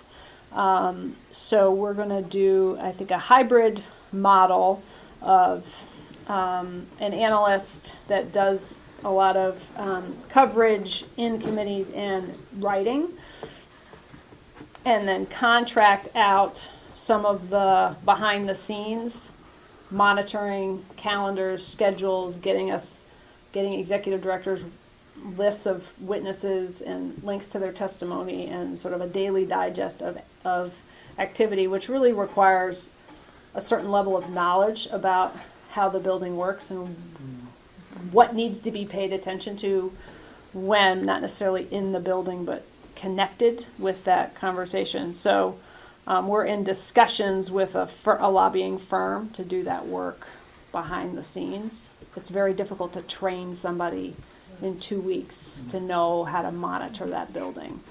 So we think with the law student being able to be in the building and working with me and the other executive directors on the content for the report and coordinating testimony, and then having sort of the experts who know how to monitor legislation, doing that in the back end.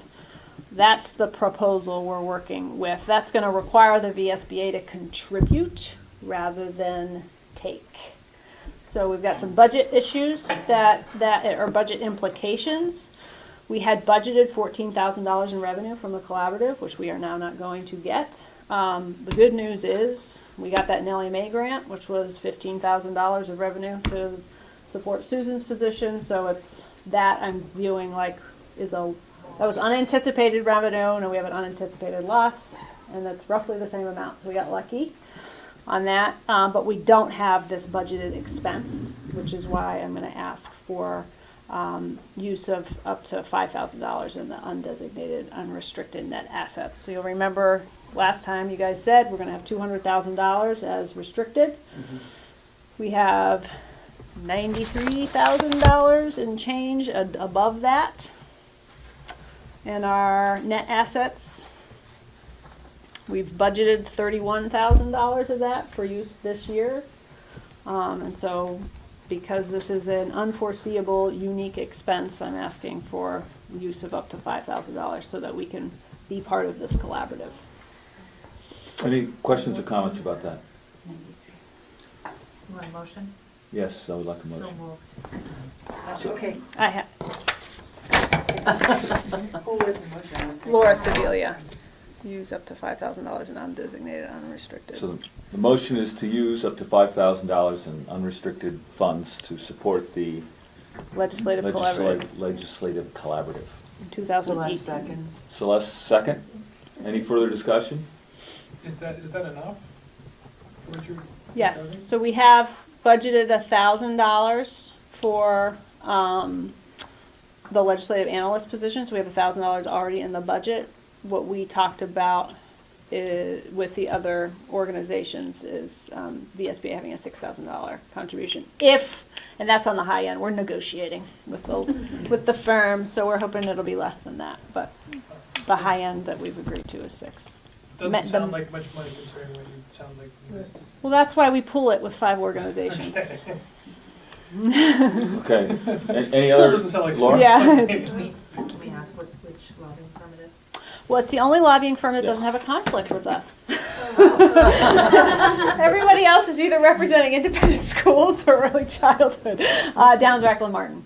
That's who we're talking to.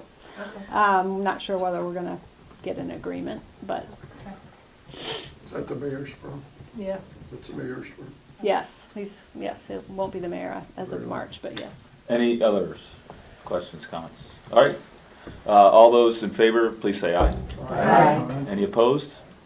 Any abstentions? Great, thank you. The last thing is the Supreme Court, Emily, so it was a tough day. I had to choose between going to the Health Benefits Commission meeting or the Supreme Court oral argument, so Emily went to the Supreme Court oral If argument. you could have honestly chosen, good you would have gone to the experience. Supreme Court. Yes, absolutely. Yeah, I heard 2 cases that day because I was early, so I heard this contract dispute over the Shaws in Colchester, which was sort of fascinating. And then our case, we were well represented on our side. I was proud of the school board's team. It was Scott Cameron who did the oral arguments for the Washington Northeast SU. It was, I didn't think that. So going into the argument, we should be proud of ourselves because our briefs were Let's way- backtrack just slightly and give us a quick Yeah. summation Oh, of what is what the we're talking case? about. This is the open meeting law and negotiations case. So remember the labor board made us very angry by ruling that yes, negotiations councils are public bodies, but when they negotiate with their teacher counterparts, they're not meeting. It does not fall under the open meeting law. It's just something else. And they didn't say what exactly. It's just negotiating. So this was our chance we appealed to the Supreme Court to straighten that out. I thought that our brief was much stronger than the union's brief. And in oral arguments, we were a little bit stronger than them. So I mean, they have a good attorney. She's impressive and represented them well and is good at oral arguments. But we had more legal arguments, and they had more policy arguments. And thankfully, judges are not so interested in policy arguments. They'll tell you to go up the hill to the legislature with this. So I don't know when we'll know. The turnaround can be like 6 weeks on a Supreme Court decision, and it'll be written and issued. And Nicole will let you know when that happens. Yes, so that's a case that we are helping to fund, this Washington Northeast. So we have a legal defense fund or whatever, and those funds have been used to support this appeal because it has such broad implications statewide, and the labor board's opinion was so bad. Was there any area of questions did justices have? My favorite area of questions was Justice Skoglund said, "Now I have to tell you, I'm doing an impression of her. She won't mind. I'm one of these people that watches school board meetings on my cable channel where the public access comes through, and I just want to know, can you tell me why I don't have a right to see what my tax dollars are supporting when you sit down to negotiate?" And the VA attorney answered the question, but Marilyn Skoglund was not satisfied, and she asked twice more for more elaboration on that point, and didn't really get it. Yeah, So I think that was a perfect encapsulation of the argument. okay, thank you. Okay, should we move on? That's pretty close, right? So letter to AOE regarding weighted study, waiting The study. waiting study. Waiting, how come I can't say that? But I can't. So. I wrote this brilliant letter, however. I wasn't Yeah. Made sure I put draft on it. So I don't know how many of you have followed the media coverage of the secretary telling the legislature that she is not going to conduct the weighting study. She was clear with the legislature. Why don't you tell us what weighted study? The weighting, it's to study the weights in the formula that are used to calculate equalized pupils. So determining whether or not the weights for poverty and English language learners and all the different weights are accurate, and it had added a new factor for rurality. And the agency at the time, the committees were debating this, indicated that the agency did not have capacity to do a study like this. That's not an unusual position for the agency to take on certain, and particularly technical studies like this. The legislature passed the requirement anyway that the agency do this study. We supported the study. We've had a resolution on the books calling for a study, particularly of the English language weights. And the round of resolutions that were passed this fall that speak to ratios spoke to equalized student-staff ratios. One of the underlying premises of the discussion was that the weights would have been looked at so that those would be accurate, reflect the true costs of educating different demographics. So I have received a couple of inquiries from school board members after those media reports, like what's the VSBA going to do about this? I know a couple superintendents have contacted Jeff. I'm not sure what the VSA is going to do, but one option is to just get on the record that we support that study. We thought it was important as a precursor to a discussion about ratios, and that we're asking the secretary to reconsider her decision or request additional agency resources from the General Assembly in order to do the work. So that's an option. Another option is to not do anything, or have me just call the secretary. I think this is not, nor should it be, intended to sort of pile on the agency, and I think if it's an element that is covered by 2 resolutions, it felt to me like this board ought to talk about what it wants to do about the fact that that study's not moving forward. I think it led to some conversations earlier too, when talking about social services and what part of our education bill maybe they should be coming in on. This weighted study seems like it really could further a lot of conversations. So I think I'd love to see this get done for that. And if, again, ratios are going to come down on us, hopefully a study like this could help the legislation understand really what that means and what they're impacting, and where maybe these variances need to be considered before one size fits all. Lucas? I think that it sets a terrible tone at the top for them to set the example of completely dismissing the law because they don't have the resources to do it, when our bodies, school boards, often feel that we don't have the resources to read the letter of the law. I don't know if there's a tactful way of expressing that, but certainly. No. Well, there was that sentiment was captured in an earlier draft, and it's hard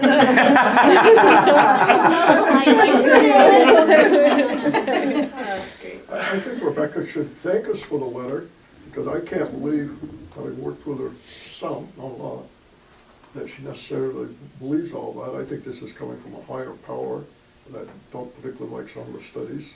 And a lot of studies don't end up doing very much, having had a number of them in my mailbox over the years. But I think the letter's great, and maybe she could say, I'm getting pressured, and we really need to do this. I mean, you don't say I don't have the staff and I don't want to ask for the staff if you think something's important. Martin? I like the letter. I think it might get somewhat to Lucas's concern to change the last paragraph. I think hope is a bad strategy here. I think we should say that you should consider, you should say you should proceed with the weighting study within current resources or request additional agency resources. Too wishy-washy at the end. So I'd make a motion that we pass this letter with the amendment to it, that the last paragraph says that you should Proceed with the weighting Proceed, study thank within you. current resources or request additional agency resources. So we have a motion. He Amy? made it. Amy seconds that motion. Any further discussion on the letter? I guess I have to ask a question. I worry about civil discourse, I really do, and I appreciate the hoping, I understand what you're saying about strengthening that last paragraph, but, civil discourse, I mean, I see Rebecca as a friend to this organization. She has respect for school board members and respect for this organization. I don't want to put a wedge in that. Now, if I'm wrong about that, no, Celeste, you're way off base. She's really a witch on wheels and, you know, not a friend to us. But, and I've seen her organization being as responsive as possible, given that they're not funded and they're not staffed. So, I guess maybe if the last paragraph said, understanding the constraints you're under, we feel this is an important study to pursue. So I actually have something to say here that Rebecca actually shops with me. So I have, so we have, often she comes at the end of the market, and I suspect she comes so we can, because I'm slow and we can sit there and talk about things. And when I see this letter, I kind of go with Don. I think this is not, she's not going to find this to be a front.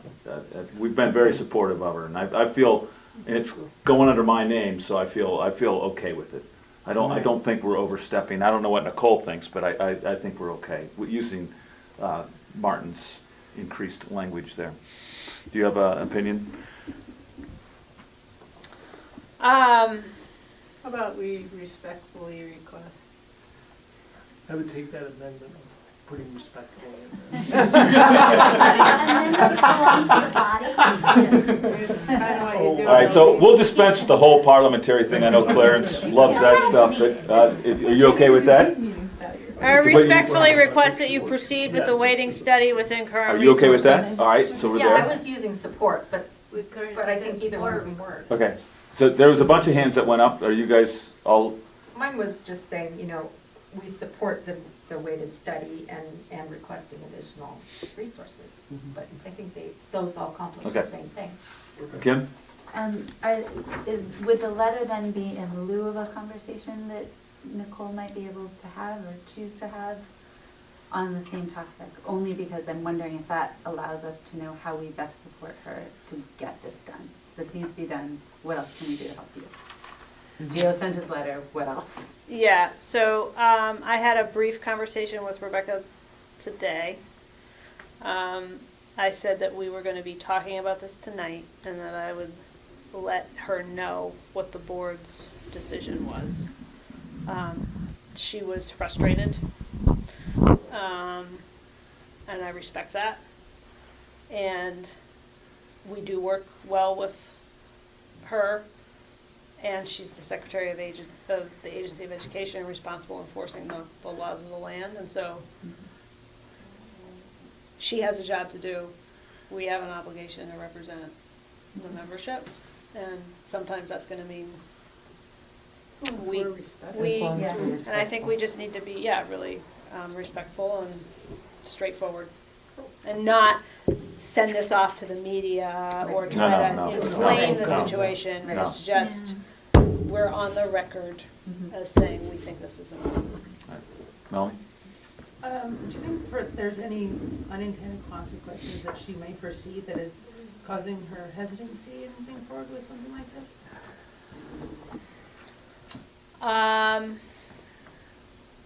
I think primarily it's a question of having people at the agency that she could call upon to do the work. I think, and so I think that's the primary driver. I'm not gonna speak to her, for her, because I can't. I can't do that. So a couple more things in this and we need to move on. Flor? I'm okay with the amendment, but I think we better than anybody, and you had said several times that they're 40% understaffed. We better than anybody understand that she's understaffed, so I don't think there's any point in for us saying, within current resources, we could just say we request that you do this work and ask for the resources that you need, because that's a fact. We know that she is understaffed. So I think we'd at least be giving her something. I think Mark's suggestion was that's good. just me. And what we've got. Kim? Again, a question of process. If this study were to happen, would it happen with the expediency that would allow it to be useful to a ratio conversation for this legislative session? So, do we need to say anything else in there? Like if we can't get ratios right, how can we, if we can't get equalized pupils right, we should be cautious about how they use no ratios or. Well, we should be saying that, not necessarily this. Not I think necessarily this in letter way. signals that in the paragraph before, Yeah. which says, Listen, if we're gonna talk about Ratios. ratios, targets ought to be developed in a manner that accounts for student needs. The VSBA believes equalized pupil-staff ratios is the only approach that will account for student needs. And I guess that's why my question of how quickly a study like this, even if she had the resources, would get done. Because we know they're gonna have the conversation about ratios, and we know they don't have the study. And we know those things are gonna happen together in a month. Yep, and so I don't think anybody, It can't be reconciled, really, it just is what can't, it is. it can't be, just Can't like, be fixed.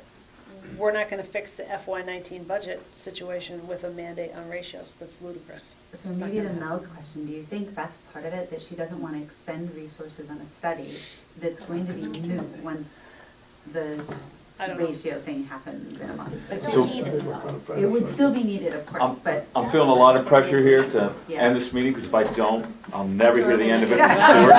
It's like. And I don't want to live the rest of my life in his shadow, so Laura. I have a tremendous amount of respect for Rebecca. I'm really glad that she's here. I think it would be really difficult to replace her. You have to follow the law. So we're not asking her for a favor. Right. So, and I do not think she's appropriately staffed. But you still have to follow the law. So, and there's ways to Okay. interact with the legislature with regard to needing more time or resources. So I think we're ready to vote on this then. So all those in favor of having me send this brilliantly drafted letter, please say aye. As amended. As amended. As amended, thank you, Flora, thank you. As amended, please say aye. Aye. Anybody opposed? Any abstentions? All right. So the quarterly financial report, Kim?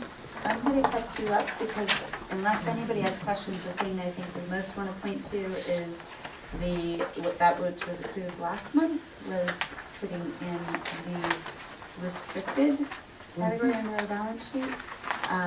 And we just approved the expenditure out of the unrestricted.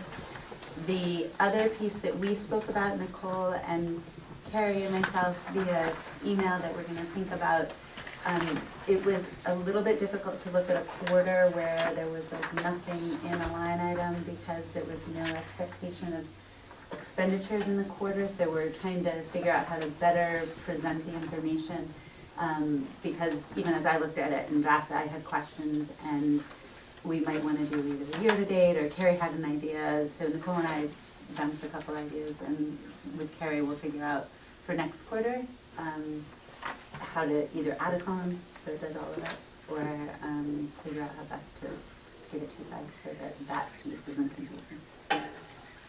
Any questions? Right. Thank you. How did it? Okay, thank you, Kim. Did my part. You got 3 minutes. Hurry up. Anything under new business? Mary Kay? Yeah, I'd just like to go back to in January or February, having someone from SPED present either, I don't know, if Joanne or somebody from the Department of Ed, but I think that'd be helpful. It'd be nice to have somebody Yeah, I from think that age. I think what I might do is invite Amy Fowler to come because she is very knowledgeable on the district management group report. She can also answer questions about 166 to the extent you guys want to talk about that. So those two areas are within her. So does that work for people? Yes. Don? I agree with Nicole, I think Amy Fowler's excellent, but I think as a courtesy, we should make Joanne Unruh one of our partners in the building to let her know she'd be invited to sit in. I mean, we have Jeff come in sometimes, that'd be. Yep, so Joanne has retired. So she their, retired? yeah, so their new executive director is Tracy Sawyer. She does not work full-time in the building, but I'm happy to just let her know that we'll be talking about it and invite her to join us. It's a good idea. I think it's more of a Yep. professional courtesy. Yep. Did we do the consent agenda? No, not Oh. here. No. All right, thank you, Carrie. Thank you, Carrie. Man, botching it all over the Thought place. you were gonna get out of here early. Yeah, I know. The other person we had talked about potentially inviting was Donna Russo Savage. Yep. Is that something you want to do for, is that something we would like to do for a meeting? You invite her and Emily. With regard to, 46. But you're back in first meeting. Actually, Yeah. at the town meeting when all the budgets have been passed. Yeah, sort of what the agency's plans are. For the Act 46 state plan. I don't know whether January will be too soon. Probably. So it might make sense to do Amy in January, Donna in February. Does everybody want that to happen? Sounds Yeah, good. Sounds good. January's right in the middle of that retreat, Right. right? So And Amy's, we well, might Amy will not be want to have joining us. anybody that meeting extra. Well, we're But gonna Amy will be come good and do here everything. and do a regular meeting. say the retreat. But when we have the legislative stuff to do that meeting, Uh, or maybe not at that point. yeah, I mean, Let's plan January. the special ed stuff will be part of the legislative Okay. session, so that's why I thought it would be Fine. important. I'll touch base with Amy. She is, I think, gonna be joining us the next day at the retreat. She's one of the agency reps, so she may decline, but may send somebody else from the agency to talk about the report. So, consent agenda? I move it. Go for it. I move, Mary Kate, I move to approve the consent agenda. Last second. Any discussion on that? All those in favor of approving the consent agenda, please say aye. Aye. Any noes? Any abstentions? All those who are ready to adjourn the meeting, please signify by standing up.